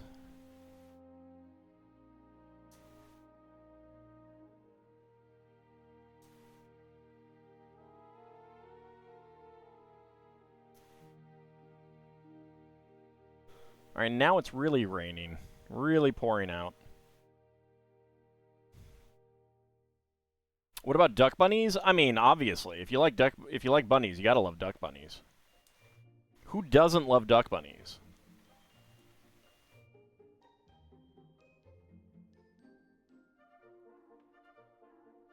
Okay, that's beginning to come in the window now. All right. Window closed.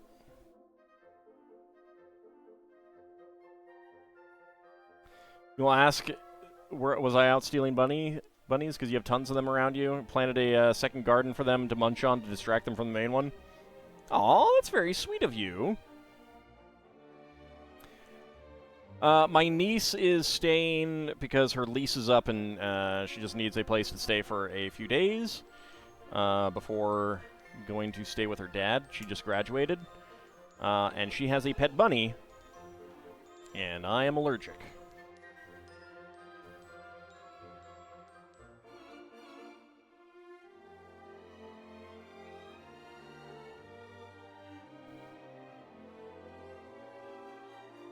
Which is interesting because I had bunnies as pets as a kid, and I don't think that I was allergic then. But hey. That's just how biology is. I'll take one for the team. Bunnies are adorable. We do have some rabbits that live in the area, though. It's always fun to see them on an evening out munching away at the grass.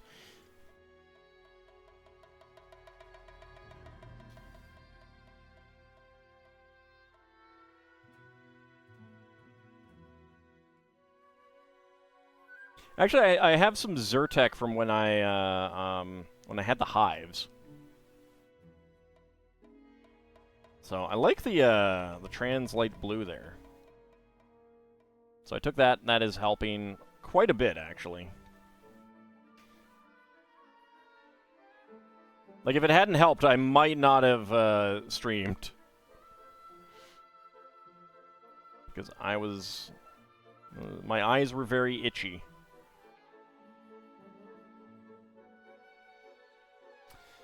In the secondary garden, as mandated by your partner, we see babies all the time in the late spring. Aww. So cute. At a place that I worked, there was a field right next to it, below high-tension power lines.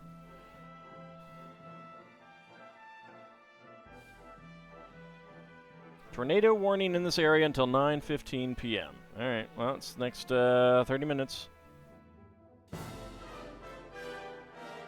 I'm not too worried. Like, we do get tornadoes, but they're very minor. I mean, they could still kill, for sure. They can definitely cause damage and stuff like that, but I'm not too worried.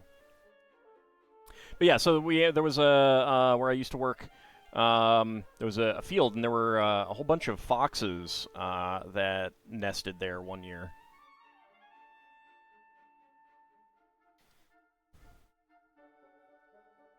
It is much more likely that I might lose power. So, if I do lose power, I will say something. I think you're allergic to the poplar trees, which there are a few hundred in the neighborhood. Ooh.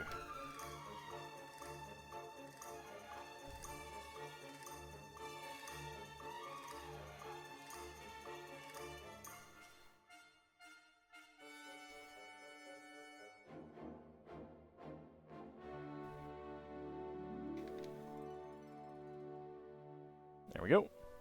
Making a nice frame in teal.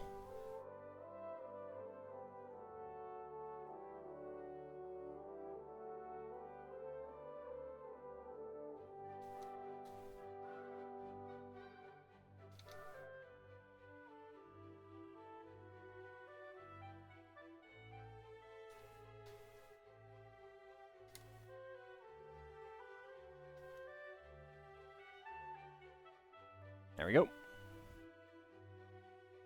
Well, I mean, if anything happens, like, I'd lose power first, for sure.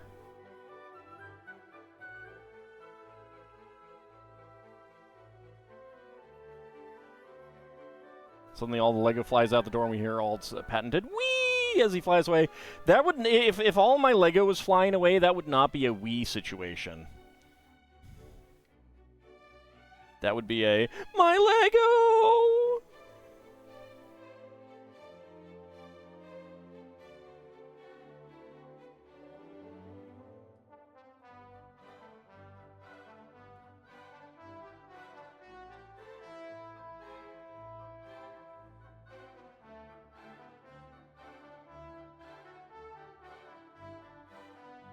I don't know if we're getting enough rain for it to, like, really get us out of a drought, but, we're definitely getting a lot of rain.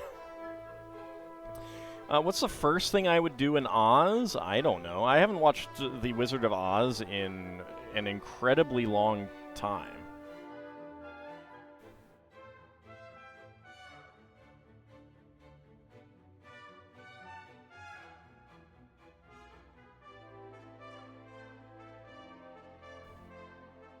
I don't actually know much about Oz. I've never read the books either.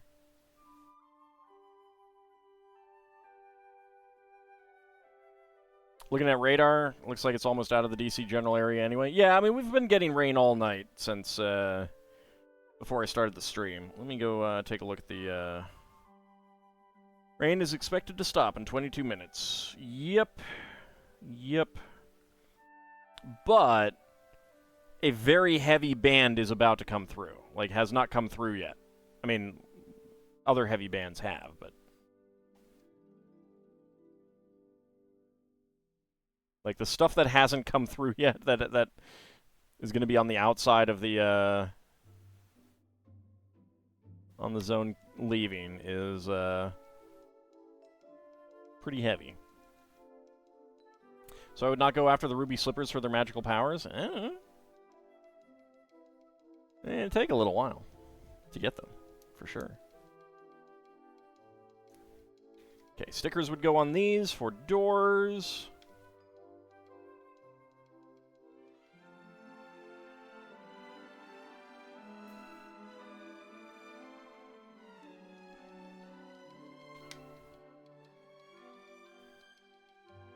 Those are very nice prints on, I mean, like, stickers. But I also don't really want to do that. Alright, so that's that. Spare parts.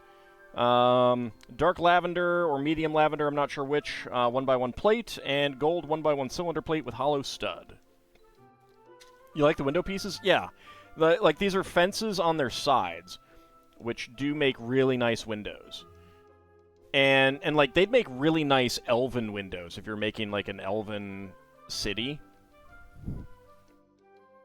They'd be fantastic for that. Get, like, 4 of them, stack them up on top of each other, have them face each other or face away from each other, and get, like, a really big cathedral window in some large open space. We are about to get an ad, by the way. So, you know, be prepared. Gird yourself.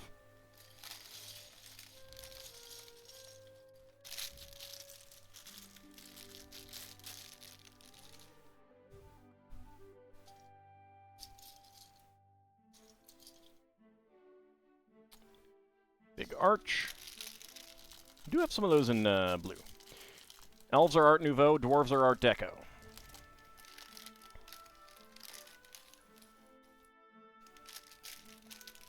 I think elves can be whatever they want.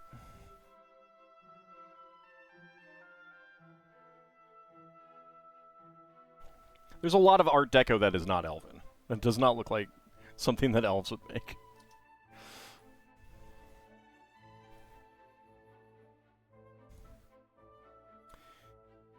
I for once would just love to have elves that were entirely backwater with little with crappy plywood coverings for windows, lawnmowers parked in their lawn. You could probably get that in Shadowrun.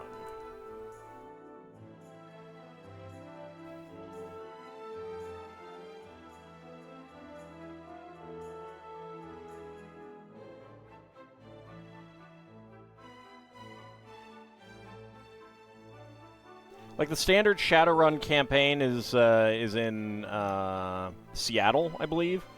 Imagine if you decided to run Down Home Alabama Shadowrun.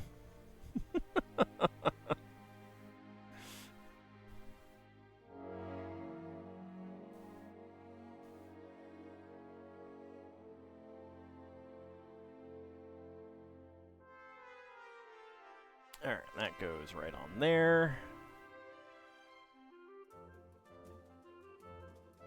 One by 3 slopes. There and there.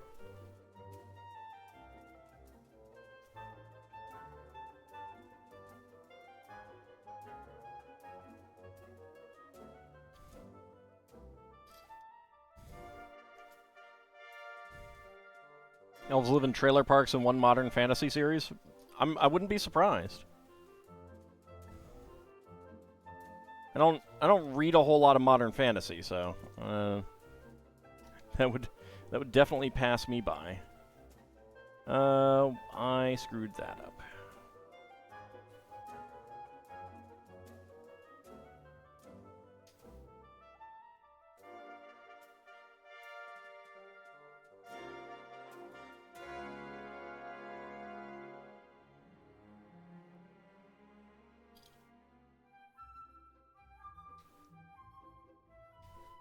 You know, I've been thinking, is High Elven or High Elves from a misunderstanding of what High German was?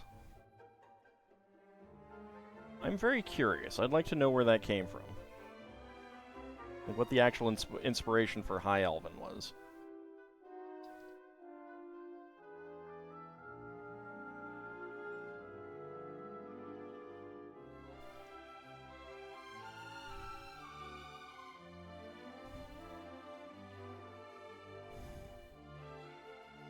Speaking of Shadowrun, gave a listen to Neuromancer since it had been a number of years since you read it. Forgot just how much Shadowrun and Cyberpunk stole from it. Oh yeah.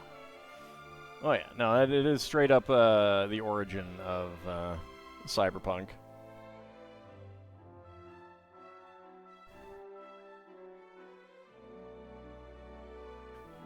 And other William Gibson stories like Neuromancer and stuff like that.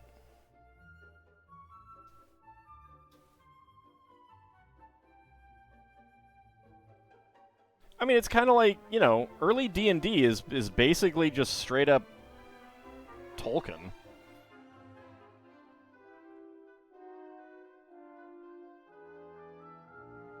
Alright, I'll take a look at those after the stream. Alright, so we got our corners in here.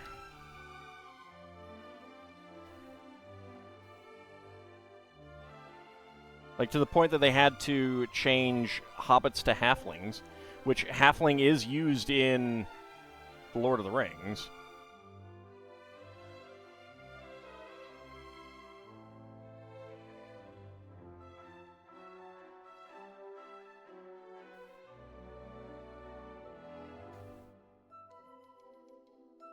Like, a lot of these things are just like, I want to play in the world this author created.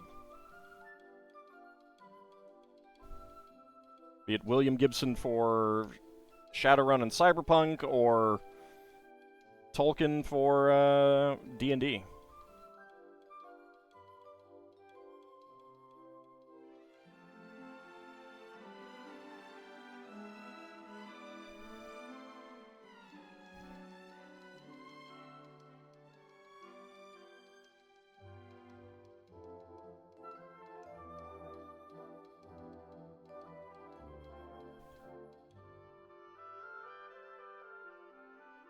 Yeah, I mean, it eventually does come full circle when you get to something like that. I would not be surprised if eventually there was a Middle-earth D&D release due to licensing.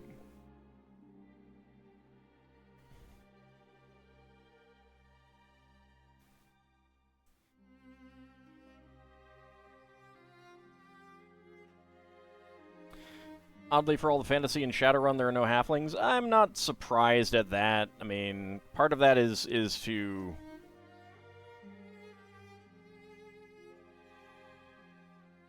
Like, you don't need... like... Halflings in Lord of the Rings are human. They're different than humans, of course, but they're the human stand-in. Because the humans of Lord of the Rings are pretty different. They're pretty unique.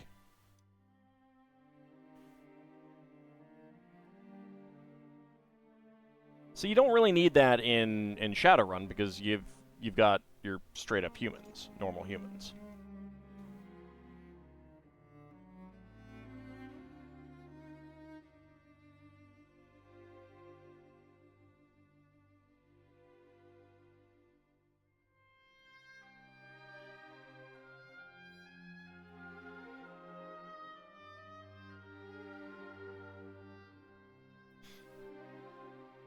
Well, there is, I think there is still, Middle-earth role-playing game, MERP. So they might, they may be able to license it for a card game, but not for, role-playing. It's like, why we will not see a Lego collectible minifig series for Star Wars. Because, that is deemed too close to action figures.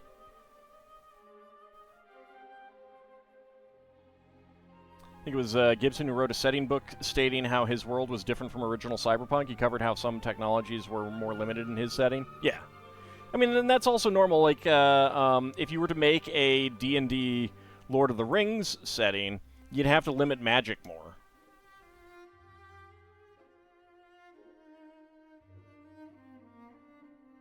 Oh, there hasn't been a Middle-earth role-playing in a while? Huh. I thought it was still around.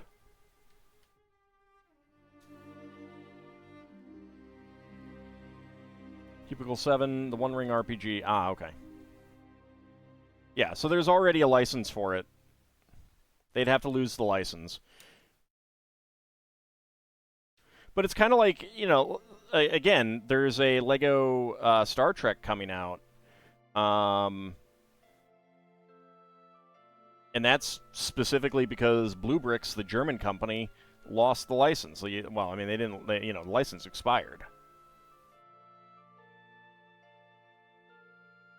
So now we're going to get a Lego Star Trek set. Considering how many Star Trek sets they made, it would be interesting to see how much more Lego makes.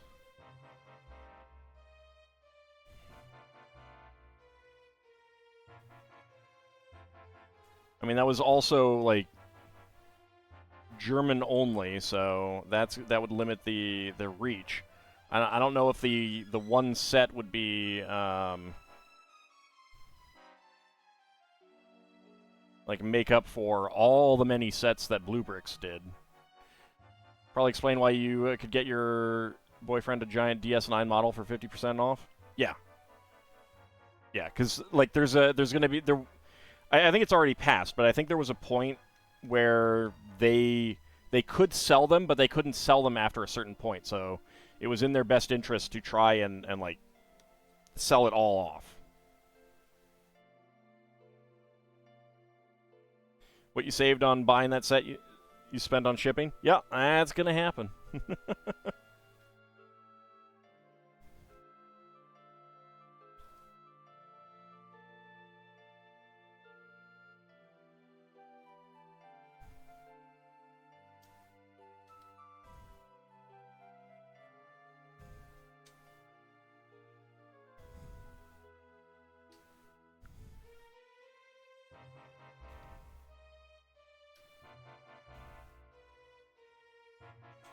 Alright, and then our normal slopes.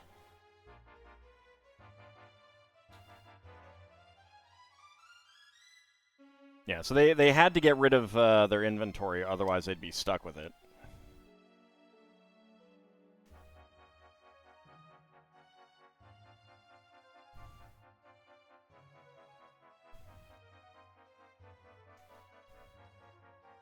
And get these 2x3 tiles with angled ends, and gold 1x2 tiles with half studs. And we get another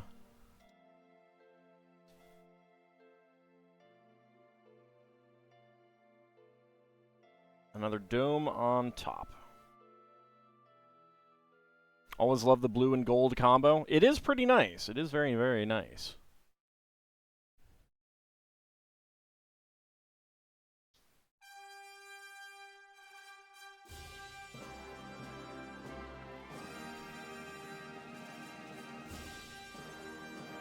There we go. And the dome. There we go.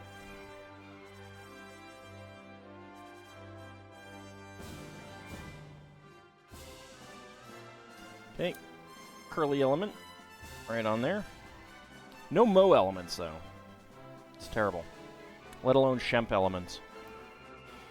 Get him the D for his next birthday. No apologies for the double entendre. There is going to be a gift with purchase when it comes out.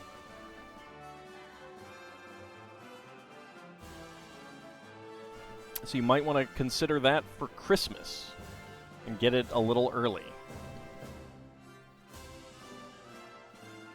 It's a shuttlecraft.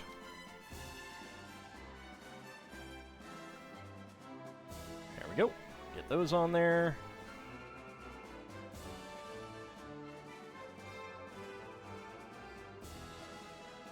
Is it Hickory Farms gift box, Mad Martin? Easy to double, yeah. There you go.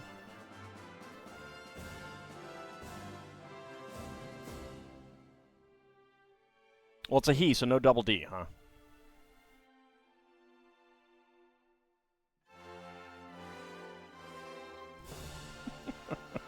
Alright, there we go. Those are lined up. There we go. I like the use of the little dragon heads there as well.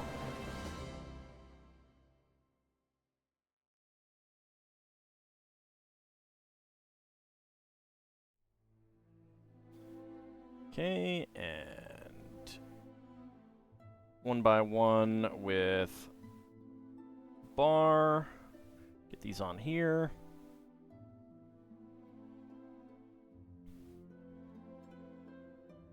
The Enterprise will also have the most important character in Enterprise. I'm sure you know who that is.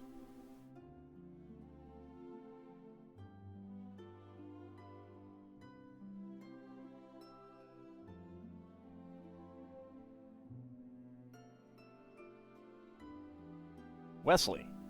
Wow, I can't believe you would do that. Spot, of course, Spot. The most important character.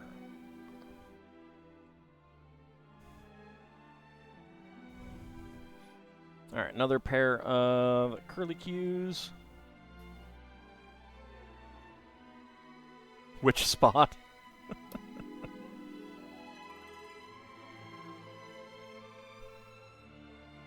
Alright, we have this gold shell piece. 2x2 cylinder tile with center stud. Trans light blue cone. And the dome. Get that right on top there. That's really nice.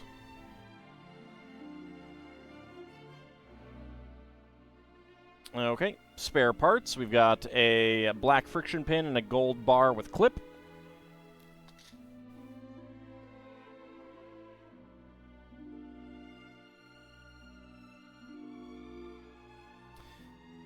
Let's see. Let's move that to the side. Bring that forward. I will probably use the other camera to show this off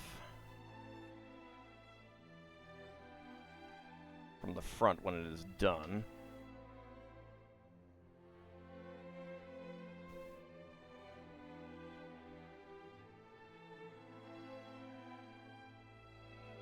All right. So I like this. We got stairs come up here, up through here, and then right up here. That's really nice. Not very movement friendly. Mainly it's because I've got this cloth on the table. It would be fine if I didn't have the cloth on the table. It really would. But it's also big. Like, it is big. Alright. That is a next bag 16.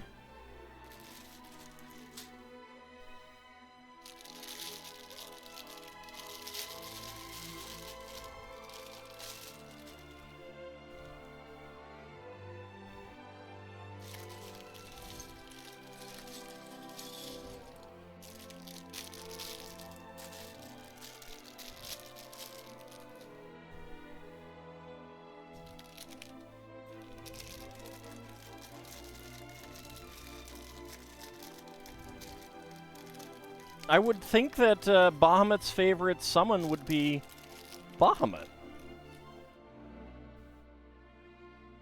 Is that not accurate?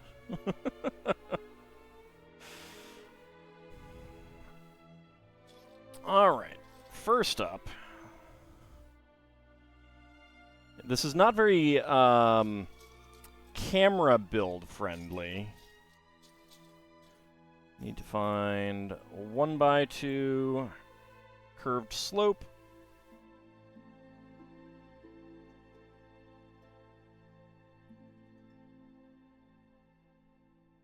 Get that right in there. Locking those on.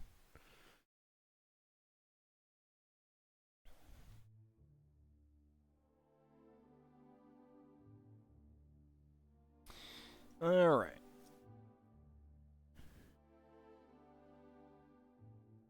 Gold 1x1 cylinder plates, and a 1x4 arch in brown.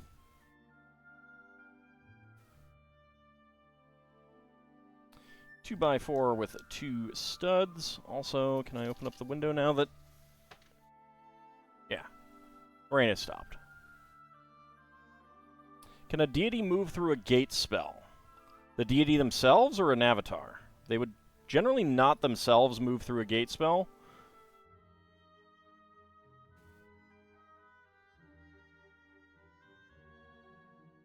Any deity that actually leaves its domain entirely in person is kind of dumb.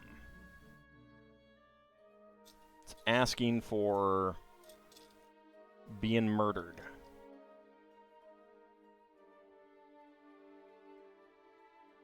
Alright, we have a gold eggshell piece, and as you would do with an eggshell, there's another egg inside.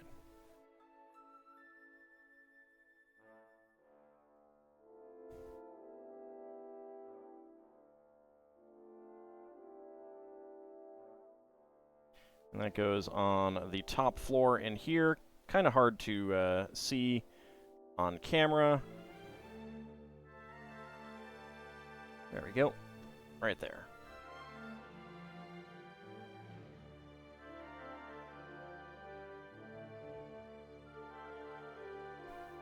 I think I hear a frog in the front yard. I mean, it makes sense considering all the rain, but... I would think it would be going elsewhere, where there would be more water.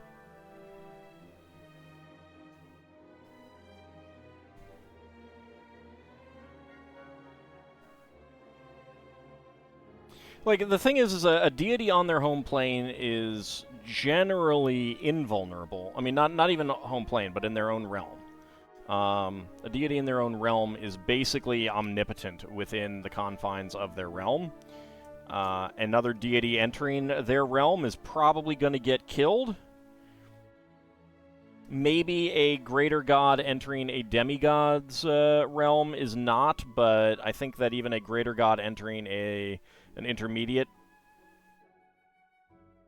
would at least have a very bad time.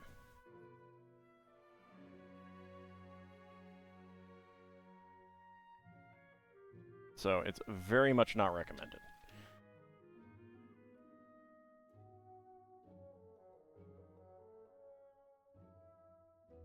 Alright, there we go.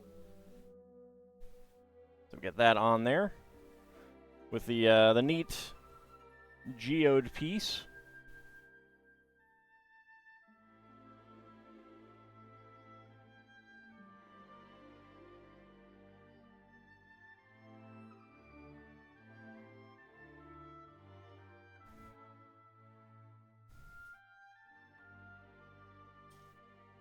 Okay. Now we slide this open, and I don't think I can slide it all the way open because of minifigs that are in here. There we go. Let's go ahead and take out the minifigs, so they're not in the way.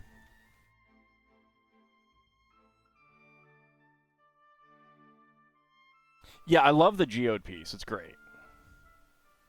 It really is. So there's our minifigs off to the side. Okay.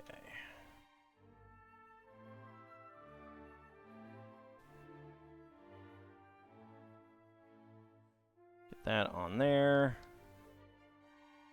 That on there.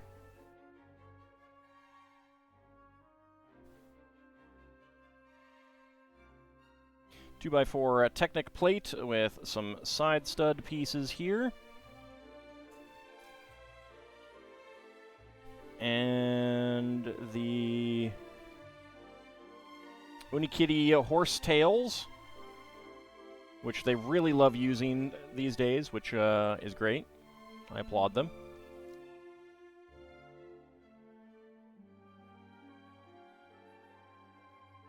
They're great for all kinds of just like neat curved artistic looks. Like, look at that. That looks great.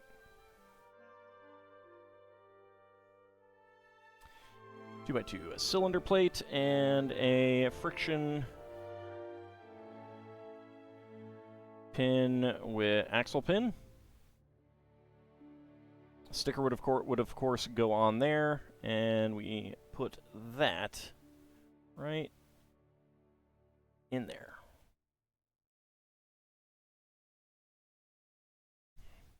Okay. I believe that is it for what we're getting on that part.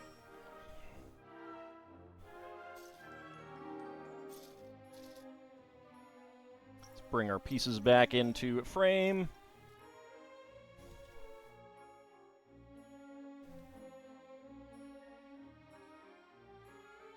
What if a world had all the deities share a realm? Then there would probably be a détente. You would probably have no deities that do not have some ally or another who could help protect them.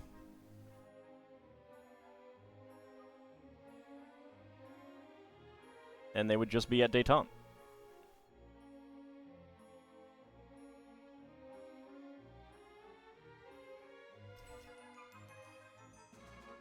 Alright, gold macaroni tiles.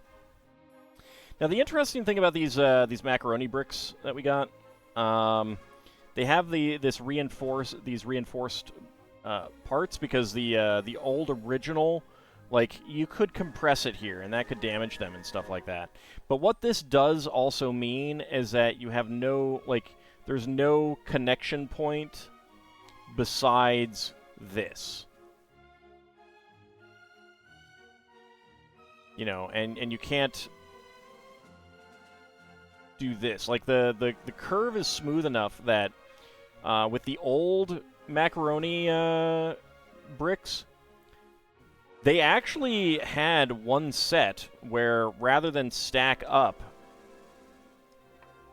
3 of these, you actually have this build design where they're offsetting them to give it greater strength, like this.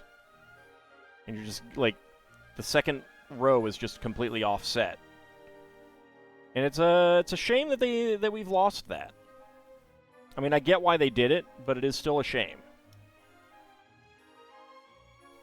And you can't, because of the nature of the you know, the support. You can't put it on like that.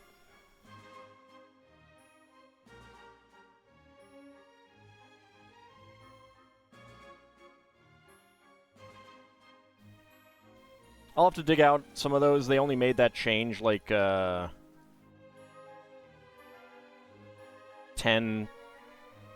15 years ago.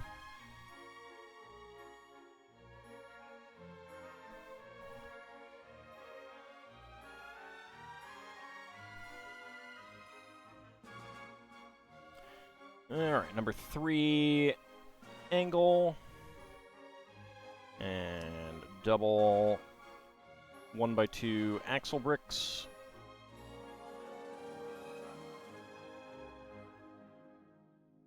I mean, like I said, it's understandable. It takes away the some useful angles, and there really isn't much you can do with them outside of other macaroni pieces, but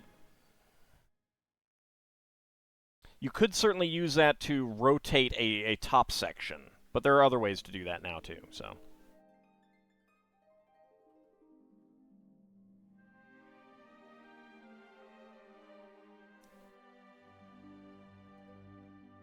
All right, and then we have this gold element with side studs.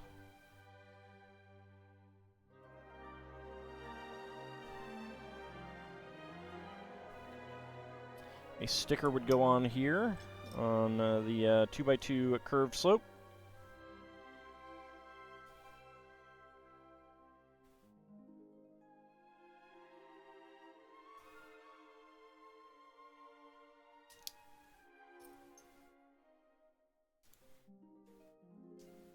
Yeah, I'll definitely have to dig out some of those classic macaroni bricks. Speaking of Ragnarok, you so love when a game goes from side-scrolling action RPG for 10 hours, then turns into a side-scrolling shoot 'em up. I don't know what game you're talking about. I really don't. But yeah, no, I don't think I would enjoy that either.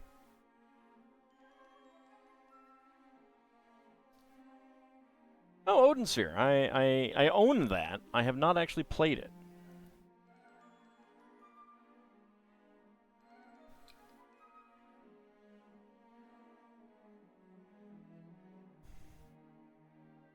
I did not actually know that about it.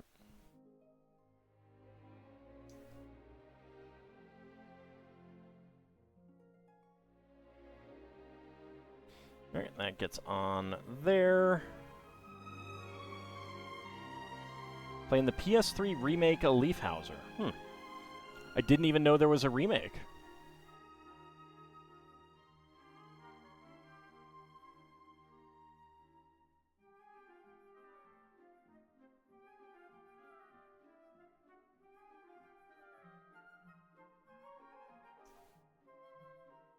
Alright, one of these would have a sticker on them.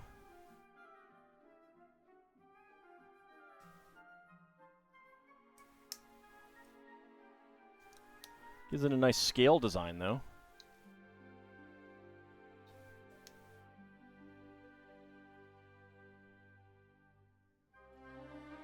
Good thing you're playing the PS3 version. The PS2 version has a smaller screen, so there's less room to dodge.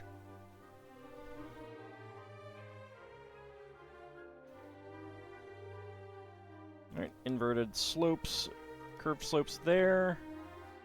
And then we get this right here.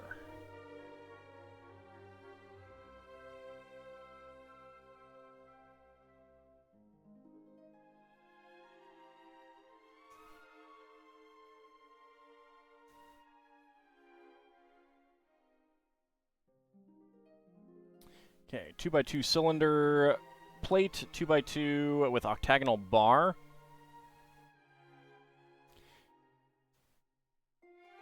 I mean, I kind of felt that way, like, I mean, obviously the game didn't change partway through, but when you had, like, ActRaiser,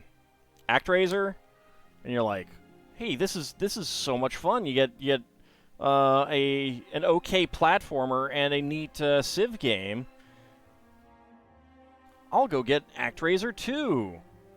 Where's the awesome Civ part? Why do we only have this incredibly difficult platformer? What's up with that?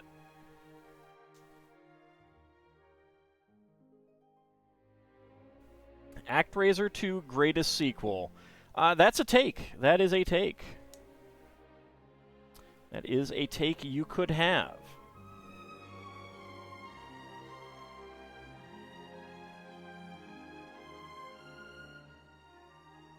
Like, almost everyone did. Wow, Shadowrun on my friend's Sega was great. I'll buy it for my SNES.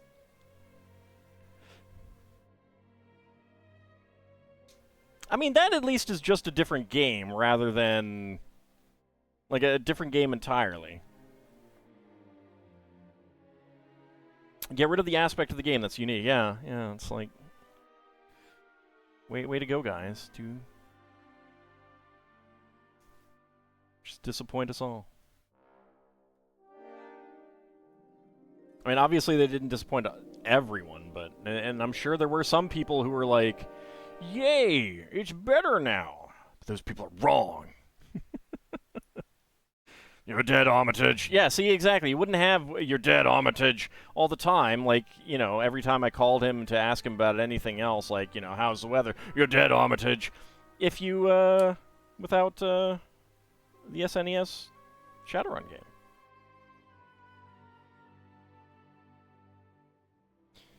When you're expecting it one way and it's entirely different. That's true. That's true. That is fair.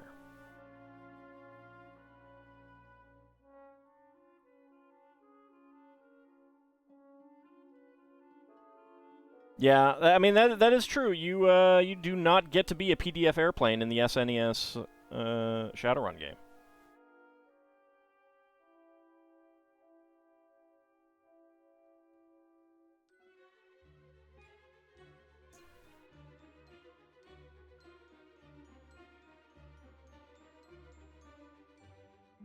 Or is that the Shadowrun, the SNES Shadowrun? I forget. Need to see if you still have your cartridge. You found all of your Final Fantasy ones, Illusion of Gaia and 7th Saga and others, but you don't see that one yet? Oh. Well, hope you found it. Hope you find it. Alright. Go ahead and hold his pearl there.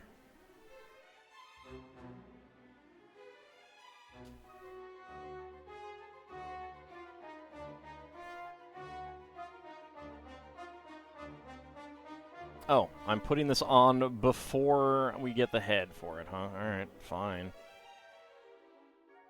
Oops.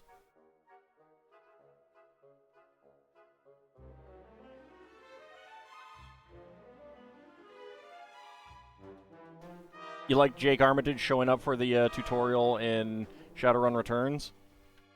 Yeah, I had heard about that. I think he may even canonically be in the Shadowrun books, like the game books.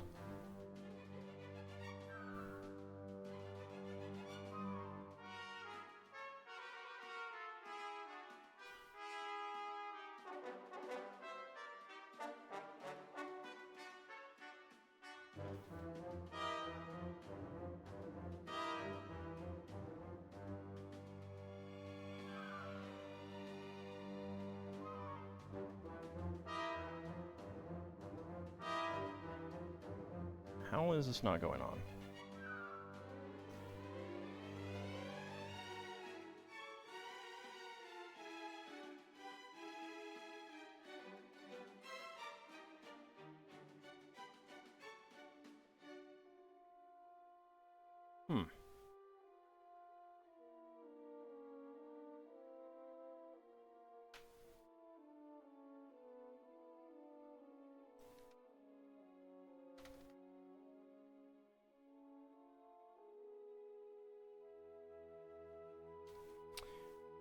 Well, that's weird.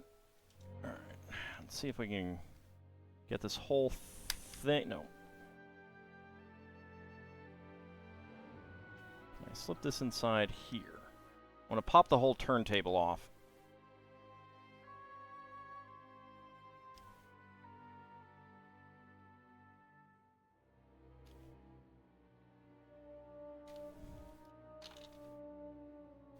Well, it's not working out quite as I had hoped.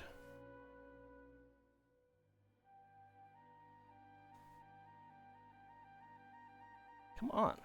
The hell?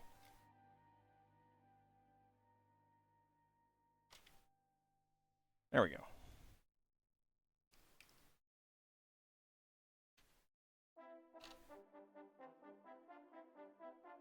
Alright. Let's get this back on here. Back on there. I'll leave that bed out. Alright. So, can I...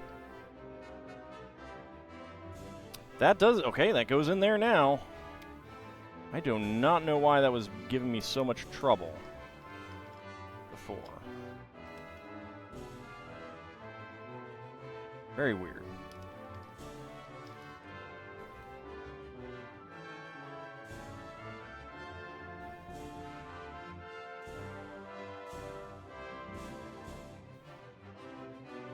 Very, very weird. All right.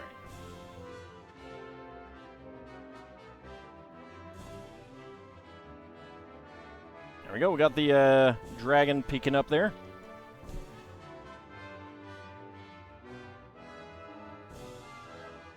You like the SNES Shadowrun game for the story? The Sega one, though, is certainly a more faithful adaptation of the mechanics. Yeah. Definitely. All right, no spare parts on that step.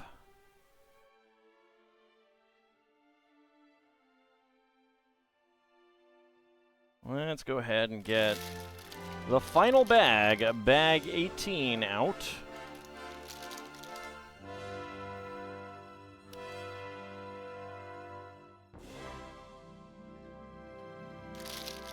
Actually, let's go ahead and move all of you guys out of the way so that I have more room.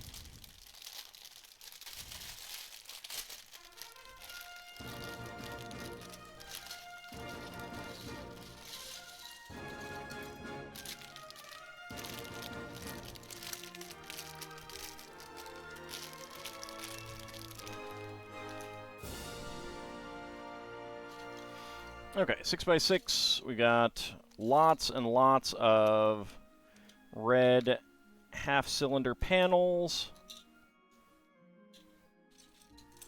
some gold wheel hubs,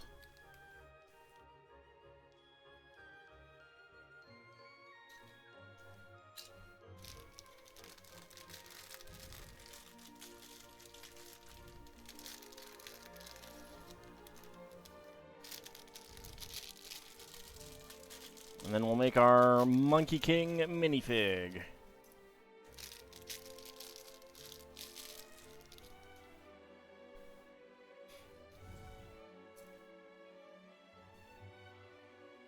I liked how they used the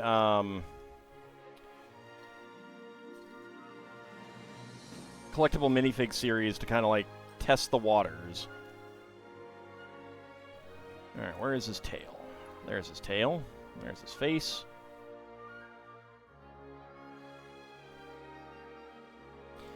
So this the tail is nice in that you can like put it down there that way to get like a cat's tail. Although actually it could be a cat's tail in either way, now that I think about it. It does have a very slight printing so that it matches up with the torso. Make him a little angry, why not?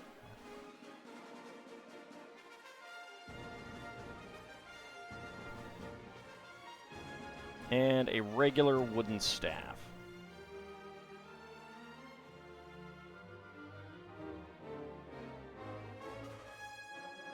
The silliest soda you can get. What is the silliest soda you can get?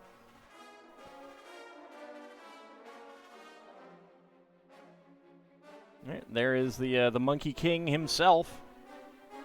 He's got some back printing.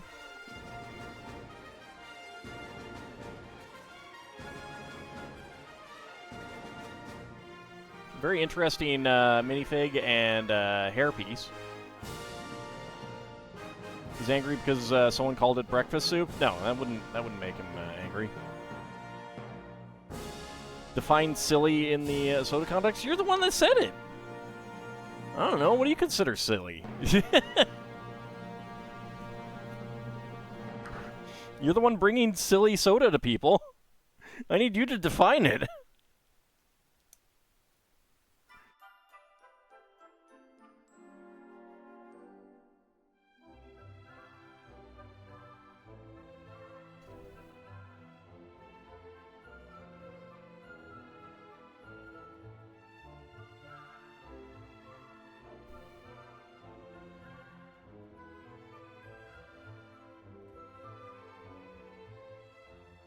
Where's the dark blue? Oh, there it is.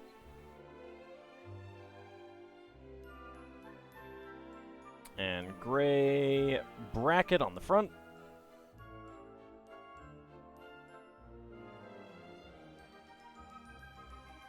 Corn flavor.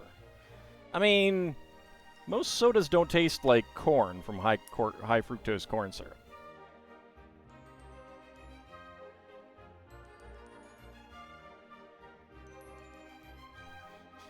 All right. Round clip there on the front. 1x2 slope there.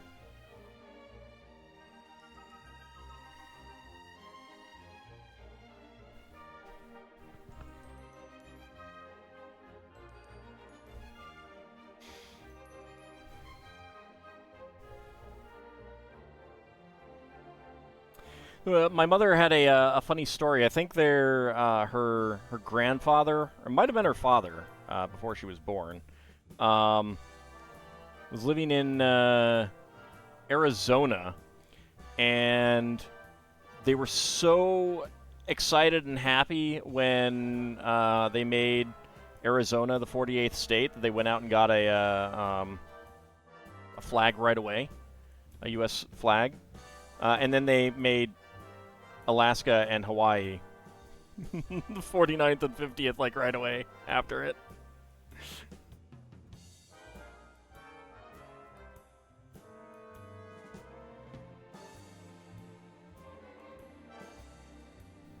Let's see, there is the dark gray.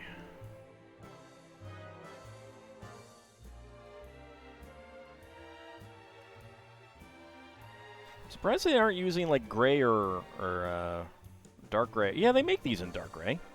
They should use those. It is instantly limited edition, that's true. I don't know if they kept it.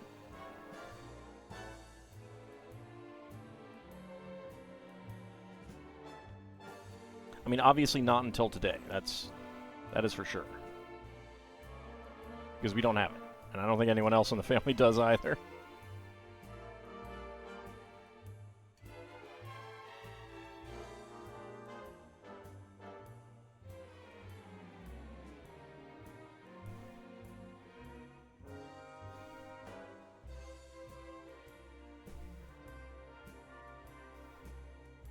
That is satin translite blue. I don't think I've ever had those before.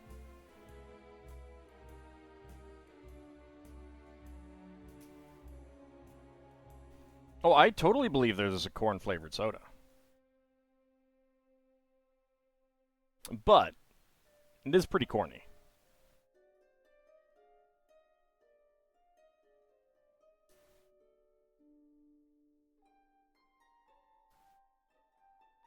Thought those were gold lightsaber hilts. Nope, they're actually they're an alternative. I don't know what the official name is, but they are very much like lightsaber hilts. You can definitely use them for, you know, like as weapon hilts.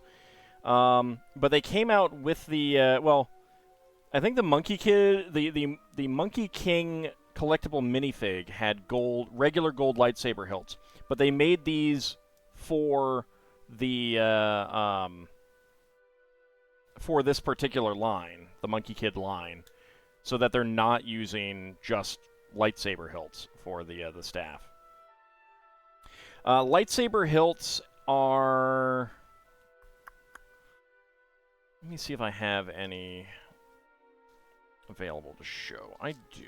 There we go. There's one.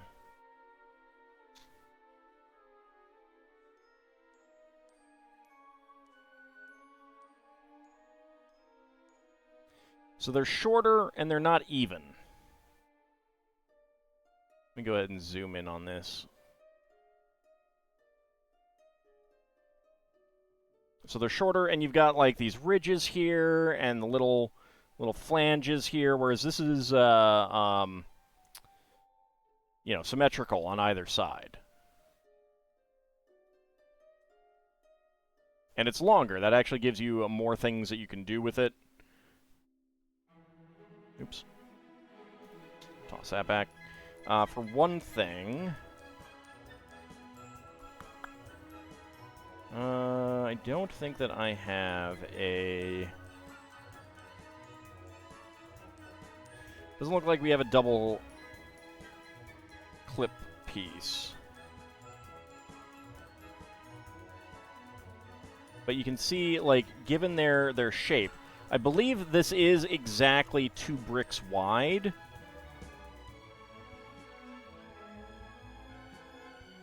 So you can, like, attach this to clips, and then they'll... Let's see. Do I have any more? Yeah, I got this. This'll work.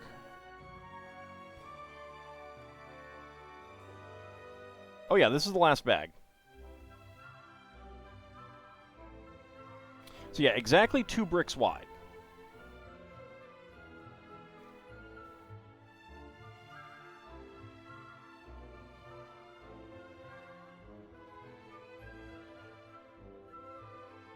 Yeah, there's just a little, take that off, there we go.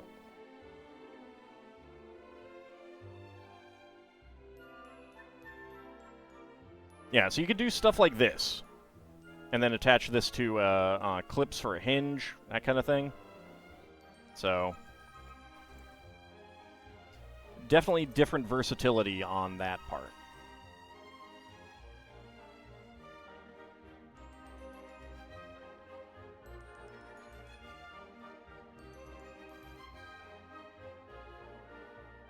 Is it supposed to be part of a ladder?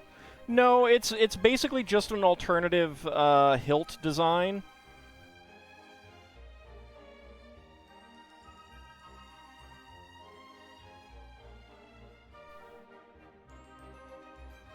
So this is the Monkie Kid's staff. Or the Monkey King's staff. But obviously, like, you know, you've got an alternative to a lightsaber hilt here. Because this 4L bar is a lightsaber blade. Do I catalog individual pieces I have in any way? I just sort them into containers. It's generally not worth it for me to catalog the parts themselves. It would take way too long. I have more parts than Bahamut does magic cards by an order of magnitude. Which, you know, to be fair, is not hard to do.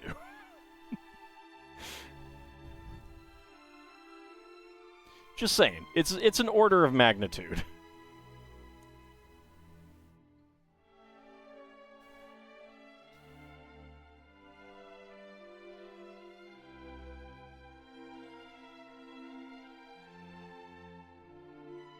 You take offense at that? I mean, you just have to buy more magic cards then. Can't help it. Where did that... Ooh, did that not... Oh, that did not take these. That took these.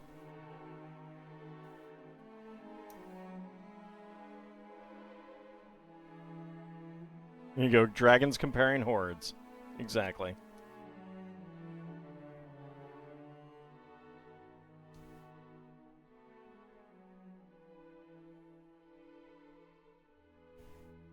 And then we get that there. 60 total pieces.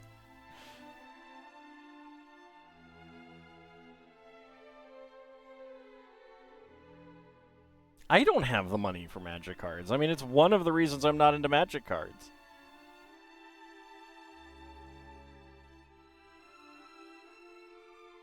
I gotta buy Lego with that money.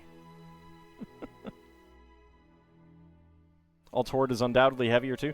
I mean, given the fact that it's larger, yeah, but paper is heavy. Like, here's the thing about Lego. Look at this piece. That's all air. That is all air. Lego can be heavy. It definitely can. But you fill a box, a big old box with Lego bricks, it's not going to be heavier than the same amount, filling that box with paper. It's absolutely not going to be.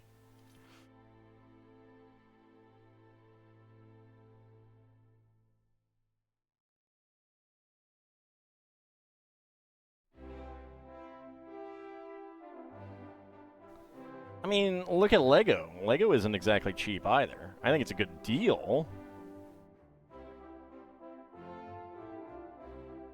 A sheet of paper weighs nothing. A box of books is the heaviest thing known to man. Certainly feels that way if you have to move it. That's for sure.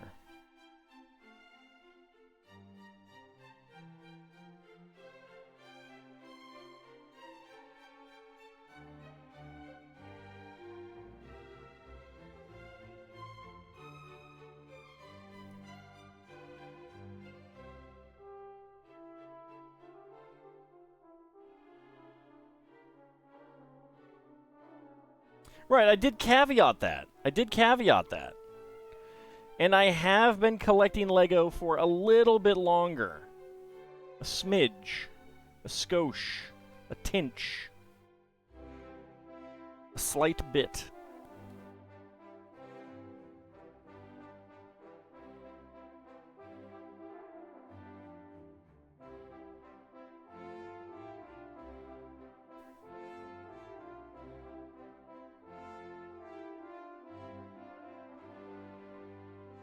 You only started seriously collecting in 2020? Yeah, I'd been out of Magic the Gathering itself. Sorry,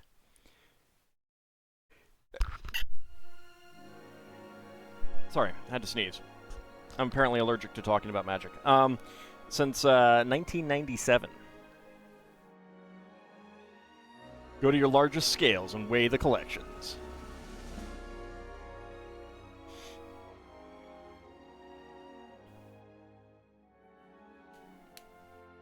So you have some Scrooge McDuck scales there? Is that what you're saying, Mad Martin?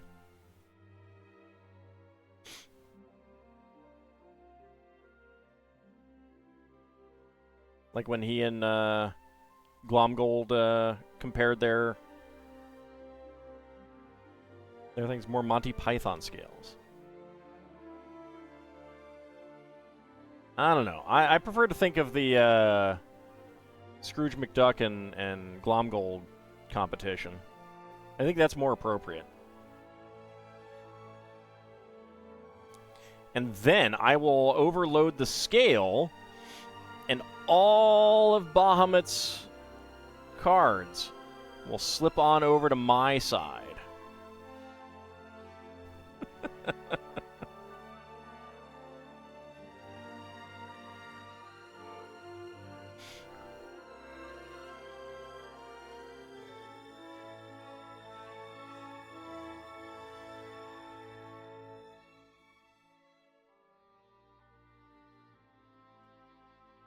We have trans light blue flame pieces here.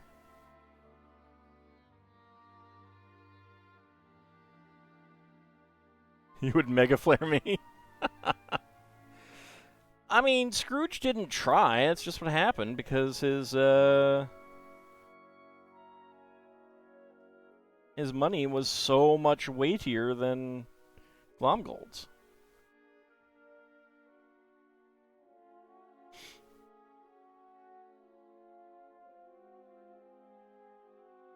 Joke's on you.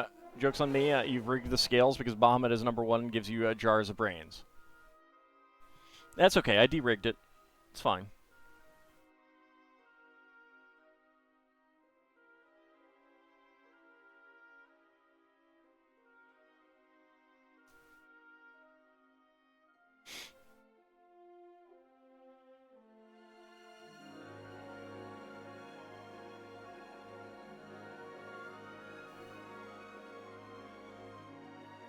There we go. And then we get all of these in here.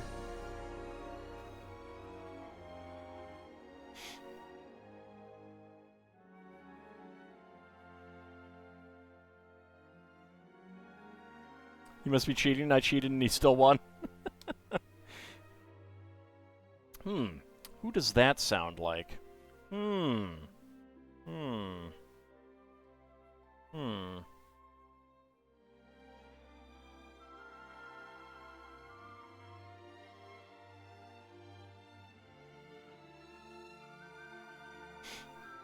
Alright, I gotta blow my nose. Hold on.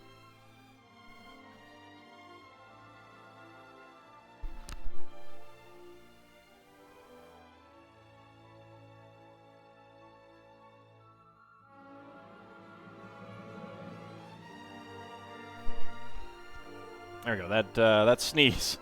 Don't you love it when a sneeze happens and then you're like, your nose is all runny? It's like, why, body? Why? Why would you do this to me? What did I ever do to you? I give you wonderful things like ice cream and candy. And keep the nasty things away, like vegetables.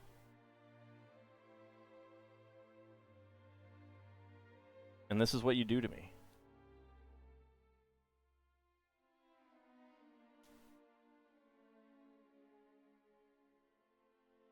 So that's a pretty neat dragon head.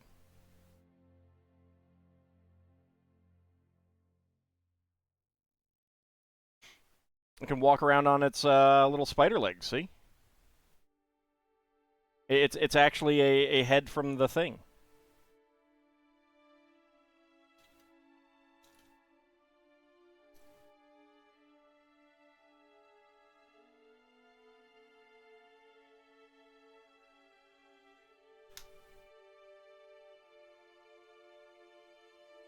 He's looking at you guys. He knows he's being watched. He sees you.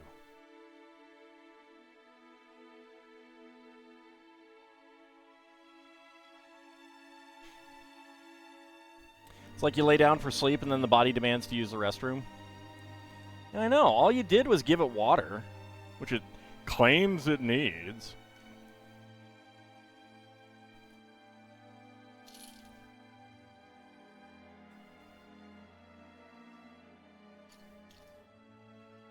And it's like, oh, but now I have to pee.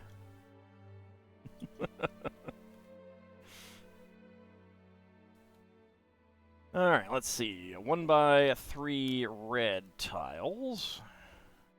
Make a nice circuit there. And 1x1 cylinder plates with top pegs.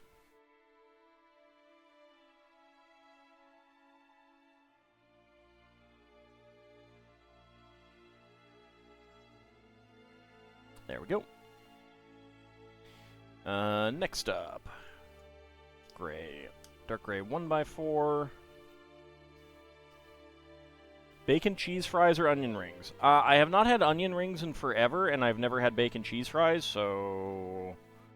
I don't know. Probably not onion rings, though. I don't know how much I actually would like them today. I liked them when I was a kid, but I'm not a big fan of onions. Like, French onion soup is one of the few ways that I like onions.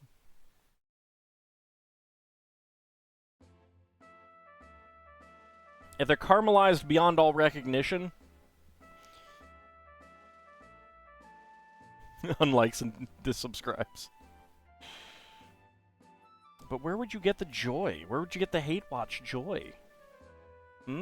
Answer me that. Answer me that. So the bacon cheese fries win by default? I suppose. I mean... I kind of like just regular salty fries, but I've never had them, so maybe I'd find them really tasty. I don't think that I would dislike them. And it really, like... For the onion rings, it would really depend on just how strongly oniony they are. It's one of the reasons why I haven't gotten them in a while, because they you know, I don't know, and I know that if they're strongly oniony, then I'm not gonna like them.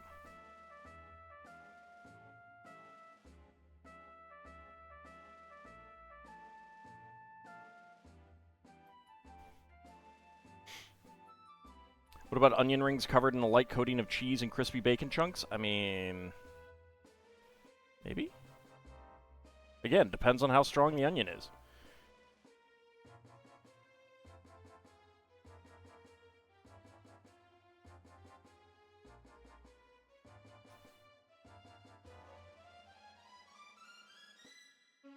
Like, here's the thing. So, the high there when it comes to a high to low difference, the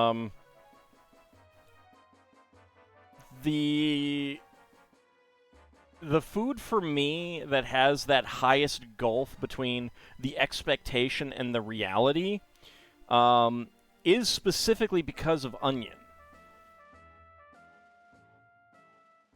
And that is when I don't realize that a place puts onions into their fried rice, and I get pork fried rice.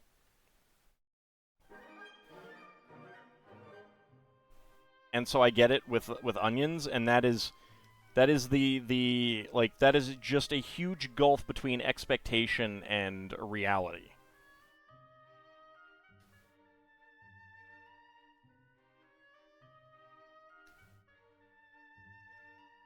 And it is by far the biggest of all foods that I can think of for me.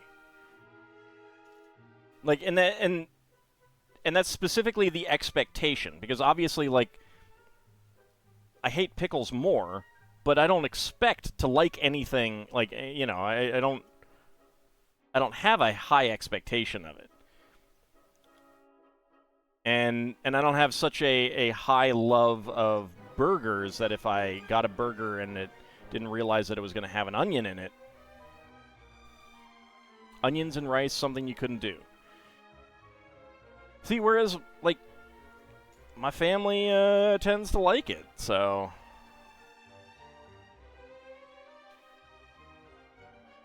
Alright, so this goes right there.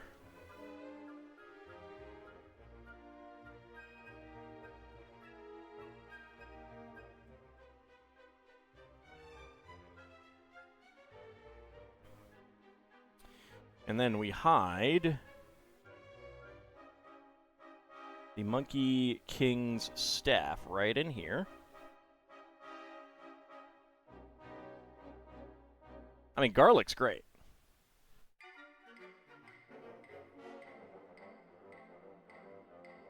And like, I make from Tasting History, he did Lighthouse Corn Chowder, and I made that, and it is absolutely delicious. And there is a whole onion in that, but I chop it up so finely and then saute it that you really can't taste any onion. And I haven't tried making it without it. I make it with it because it tastes fine. Like, I don't taste the onion. I think it's just, like, so caramelized that it doesn't matter. And so tiny, like, I chop them real fine. Real fine.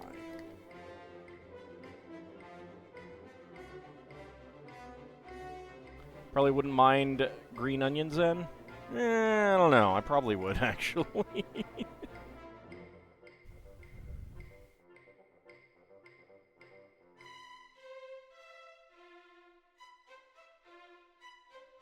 I don't like oniony flavors. No, I have not made hardtack.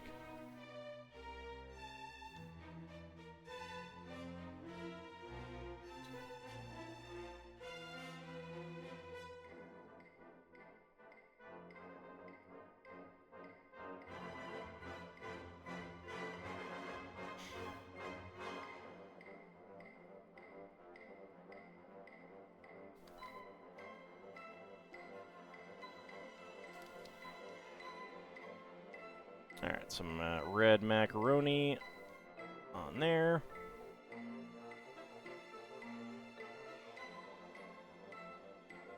Right, and that's why I didn't do it. I was pretty, like... I was pretty sure I wouldn't really taste the onion in that. So that's why I did it. Get a half bushing on here. Then we get the small.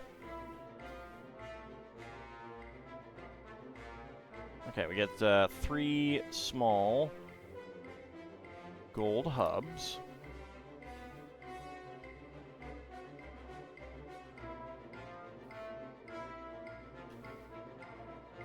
Then we get the 2 large hubs.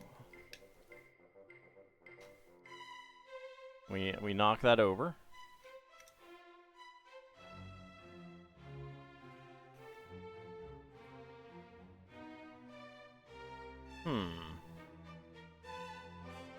Oh, wait. Nope. We do not do that. We get one of these on the other side.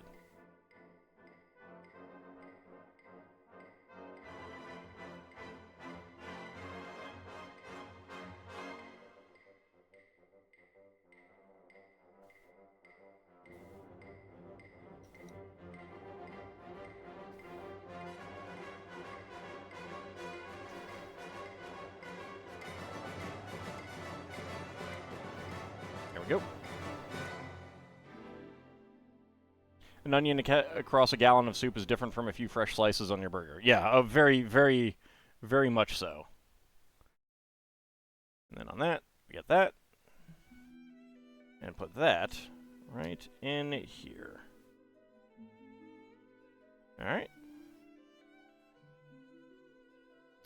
So, spare parts. We've got a 1x1 satin, trans light blue satin gem, a trans light blue flame feather, gray 1x1 cylinder plate with hollow stud, gray half bushing, a gold large blade element, gold tooth claw element, and a dark blue 1x1 quarter cylinder tile.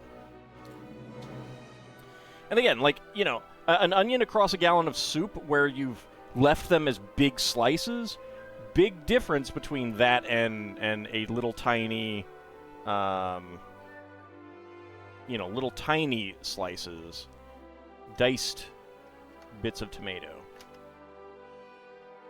Alright, so that goes in right there.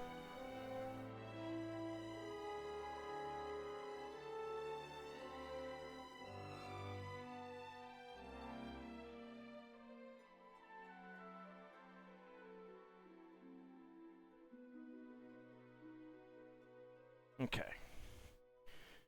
So let me pull the other camera around so that we can get a view of this.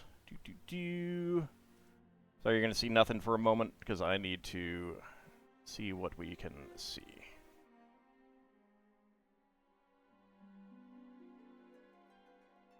All right. There we go.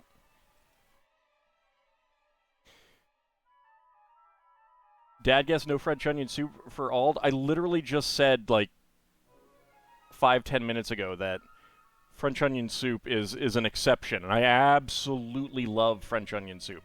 It's basically because, like, the onions are so caramelized. Yeah, you can't substitute kale for carrots because carrots are one of the things that gives you the sweetness in carrot cake. All right. So, and it slides open there. So you can access the throne room. The king himself.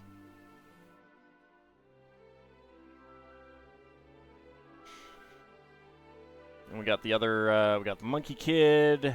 We got our shrimp guards. Our crab guys, crab warriors or whatever.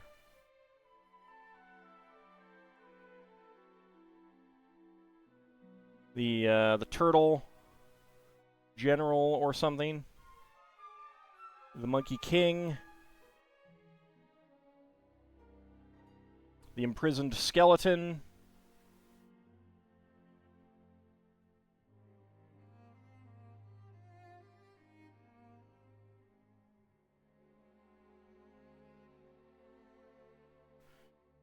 And then we have two different weapons for specifically the king. So a sword and some sort of staff with a dragon head on it. And then we have, as some spare parts, some small sea creatures. So I mentioned them earlier. I wasn't sure if they would get used, but they do not appear to have been used. So they are spare parts. All right. It's a really, really neat set.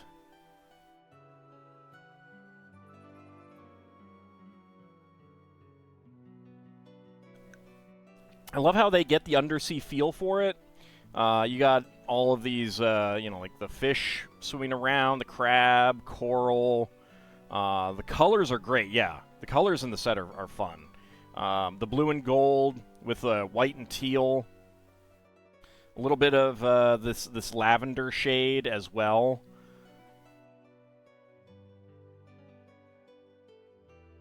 And yeah, dark blue on the front here. Really, really nice. Yeah, I'm actually kind of like a lot of the action-y sets I don't really care for the Monkie Kid line, but these big display pieces, because this is more of a display piece, I believe. I really like it, and I wish I'd gotten one of the other ones too. Where is Tripitaka? I don't know who that is.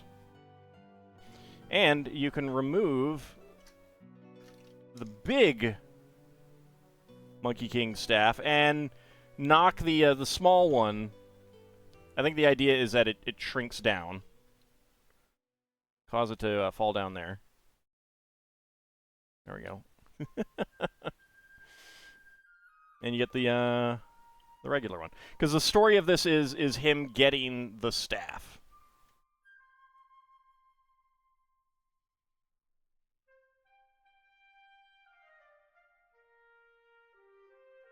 That is the story here.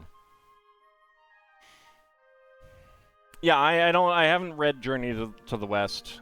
There is a Journey to the West tactical RPG that Death Evan has played that is really adorable, and I kind of want to play it at some point.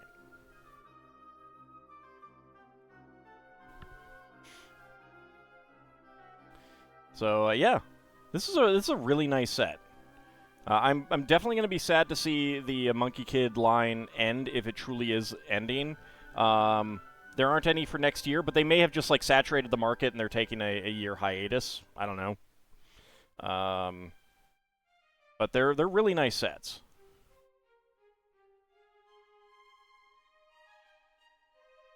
Again, like I don't really care much for the big mechas and vehicles and cars and stuff like that, but these display models, you know, a mixture of playset display model, they're really nice.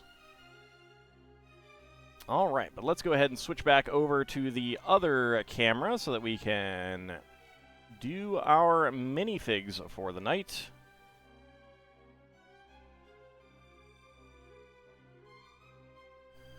So we'll go ahead and get this, move you guys back. Actually, these can get in here. All right, where are my sheets? There's my sheets. Okay, starting out with the Lego Movie.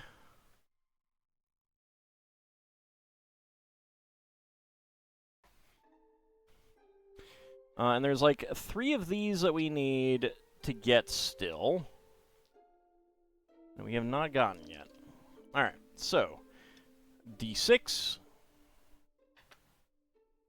Alright, that's a 5, so we're going here. So that is 1, 2, 3, 4, 5, 6, 7, 8. Alright, so D8. All right, that's a 2. So that is the second one there. All right. So let's go ahead and start a prediction. Can all guess what is inside the minifig pack? Get your predictions in. Go ahead and roll my die as well. 3. So that is Emmett. I don't know that there are any more Emmets left, but we'll see. 12 for Not a Rogue AI. That would be a Taco Tuesday guy. More relevant than ever. Bahamut 2. That would be Lord President Business, not Lord. 3 for Isovan, also Emmett. 9 for Seelan. That would be the Lady Construction Worker, which we have not gotten yet. Alright, let me go ahead and get my timer up and ready. There we go. Oh yeah. Oh yeah. Gotta get those in. You know, so people know when these were recorded. A Leonin Firework Maker as the first guess. So get your predictions in.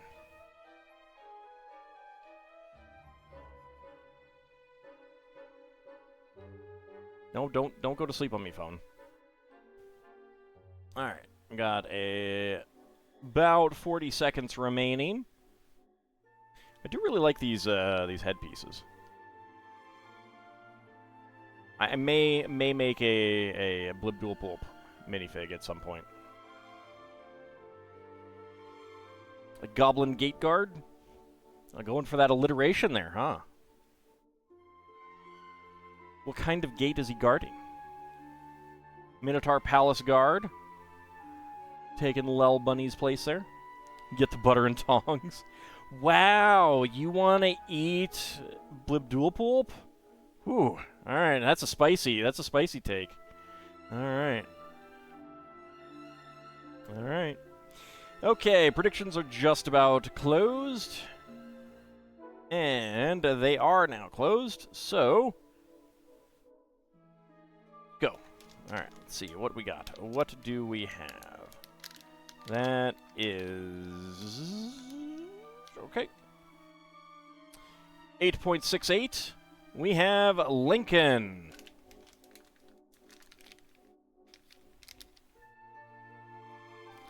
Just the kind of man we need today. It is indeed Lincoln. All right.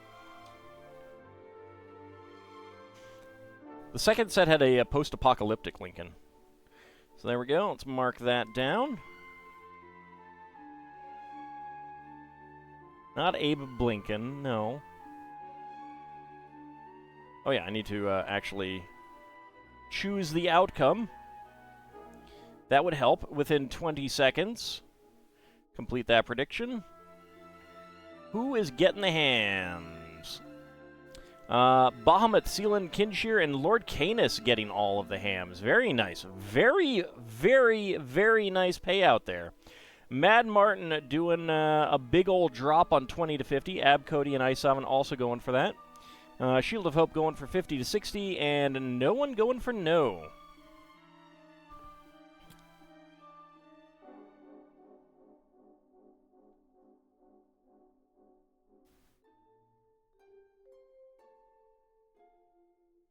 It would be interesting for them to do a presidential series of minifigs.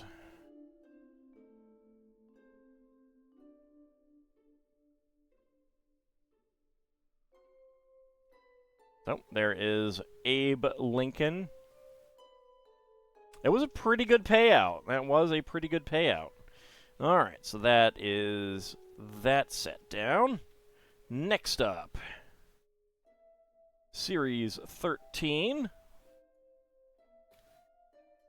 The Company of the Broken Sword extends its thanks for the most generous donation to the Emergency Crit Fund. Exactly. All right. D6 to pick our column, and that is 6, so we're going here again. That is a 14. 1, 2, 3, 4, 5, 6, 7, 8, 9, 10, 11, 12, 13, 14. All right.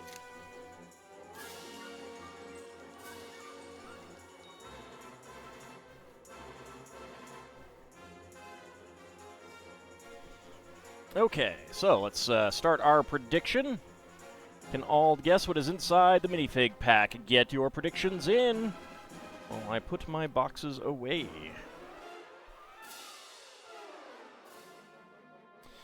Alright, let's roll my d20. 18, nope. 12, alright, that is the Samurai Lady.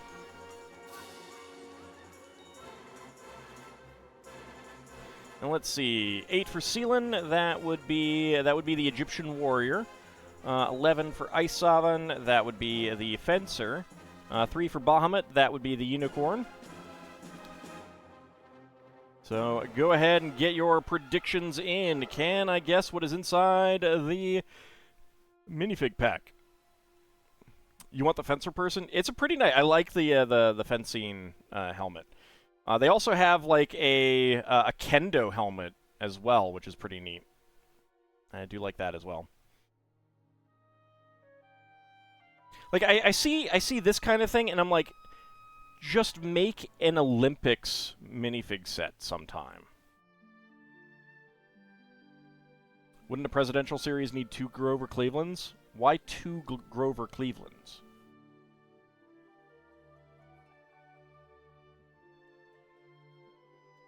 One of my ancestors was named for Grover Cleveland. Alright, 30 seconds remaining. Get your predictions in.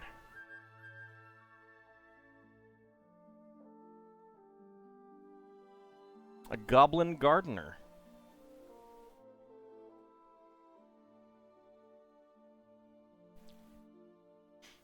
Alright, 10 for Nadarogai. That would be Ming the Merciless.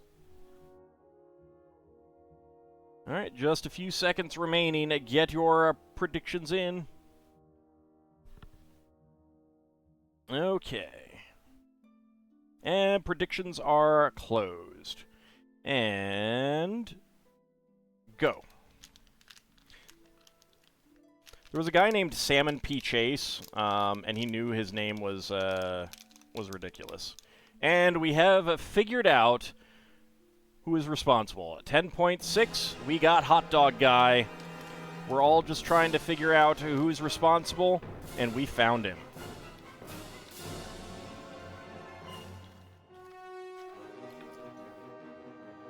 That is indeed Hot Dog Guy. All right, choose the prediction. That was 10.6. Within 20 seconds, complete that prediction. Who is getting the hams? Bahamut, Seelan, Lord Canis, Kinshir, and Isovan all getting the hams. Another very nice payout. Very, very nice. Mad Martin doing another big old drop on 20 to 50. Shield of Hope going for 50 to 60. And no one going for no. Delicious, delicious hams, indeed. Once again, pumping up that Company of the Broken Sword emergency crit fund.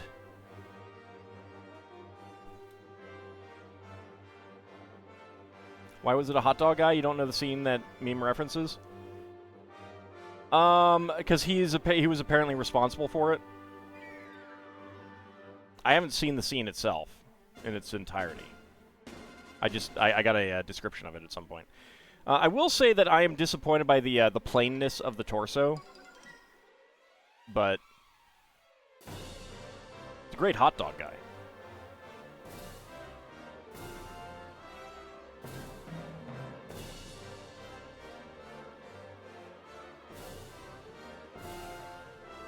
See?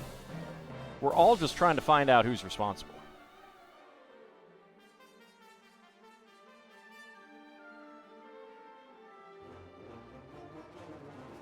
Okay, hot dog guy.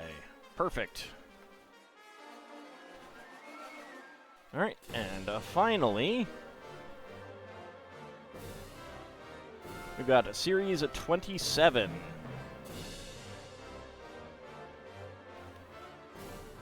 That's a 5, so we're going down there again. D10. That's a 10, so I re-roll. That's a 10, so I re-roll. That's a 9.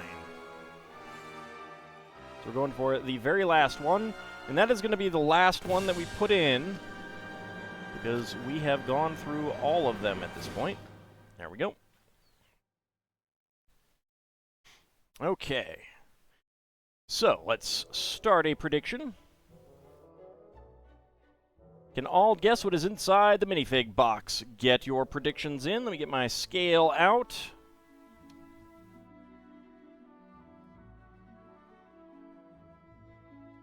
Alright, we got to guide the raid for later. Ice Oven, 6. That would be the Pteranodon fan. 4 for Sealan. That would be the Astronomer Kid. 8 for Nadaroge AI. That would be the Boogeyman. A Goblin Goldsmith. 1 for Bahamut. That would be the Hamster fan. I didn't skip you. I just didn't see you. I had to scroll up to look to see if I did miss anyone.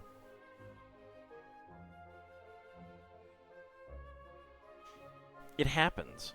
A Leonin hot dog chef. Wow. I just want to eat that guy up, huh? Alright, get your predictions in. Let me go ahead and get my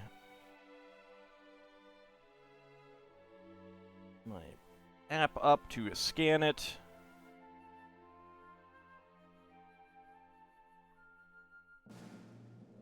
Okay. Made it for one last prediction, a Minotaur child of a king, since some myths don't bother with a royal title for the kids. I think that usually indicates some bastardry. Alright, get your predictions in. Can I guess what is inside the minifig box? And we'll roll. Once I have made my guess, I should also probably get to the sheet.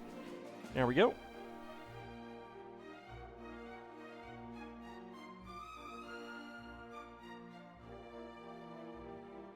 Alright, predictions are just about closed.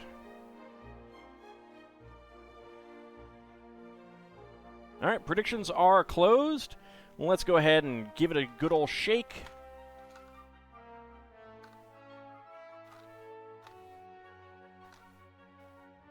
Alright, I am not hearing any small parts. Really.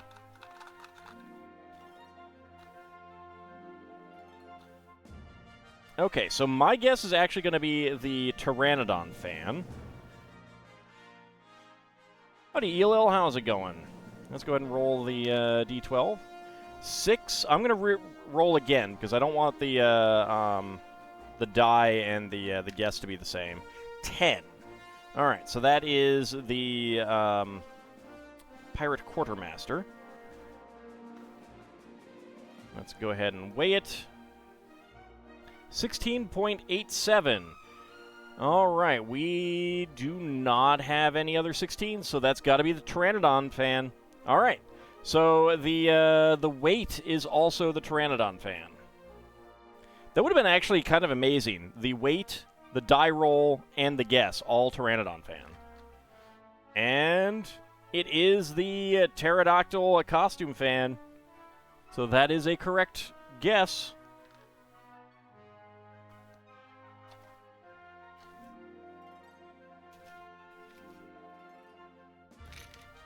And that is indeed correct. All right, let's go ahead and choose the outcome. That is yes with a guess. Who is getting the hams? Let's see. Sealan, Lord Canis, Ice Oven getting all the hams. A pretty large payout there for Sealan. Going from 1,234 to 45,096. That's pretty good. Kinshir Gilded Tongue getting going for yes with die roll. Mad Martin going for yes with weight, dropping a fat stack of 100,000 points. It's a lot of hams. It's a lot of hams. You could have so many French rotisserie ham trucks with that. And Bahamut and Lel Bunny going for no. You went 3 for 3 on the predictions tonight. That's pretty nice.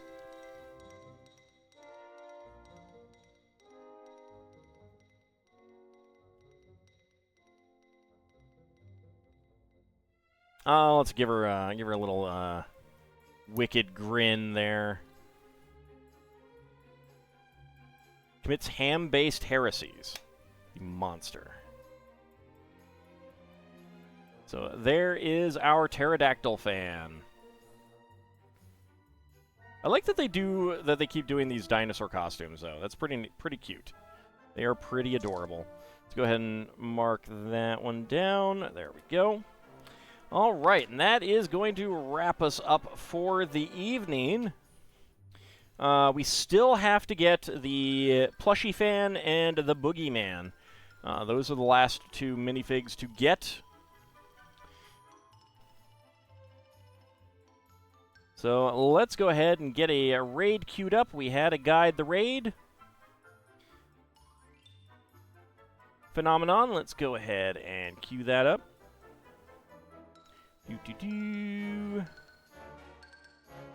Okay. So, we will be back tomorrow for some more Spelljammer. We will be back on Monday for more Dragon Quest III. Wednesday, we'll be back to building some more Lego, probably some more botanicals. And next Friday, we will be back to start a new longer-term build. What that will be, you'll have to tune in to find out, or at least pay attention to the Discord and update emails and stuff like that. So I want to thank you guys for coming on out, and I shall see you next time. See you then, everyone.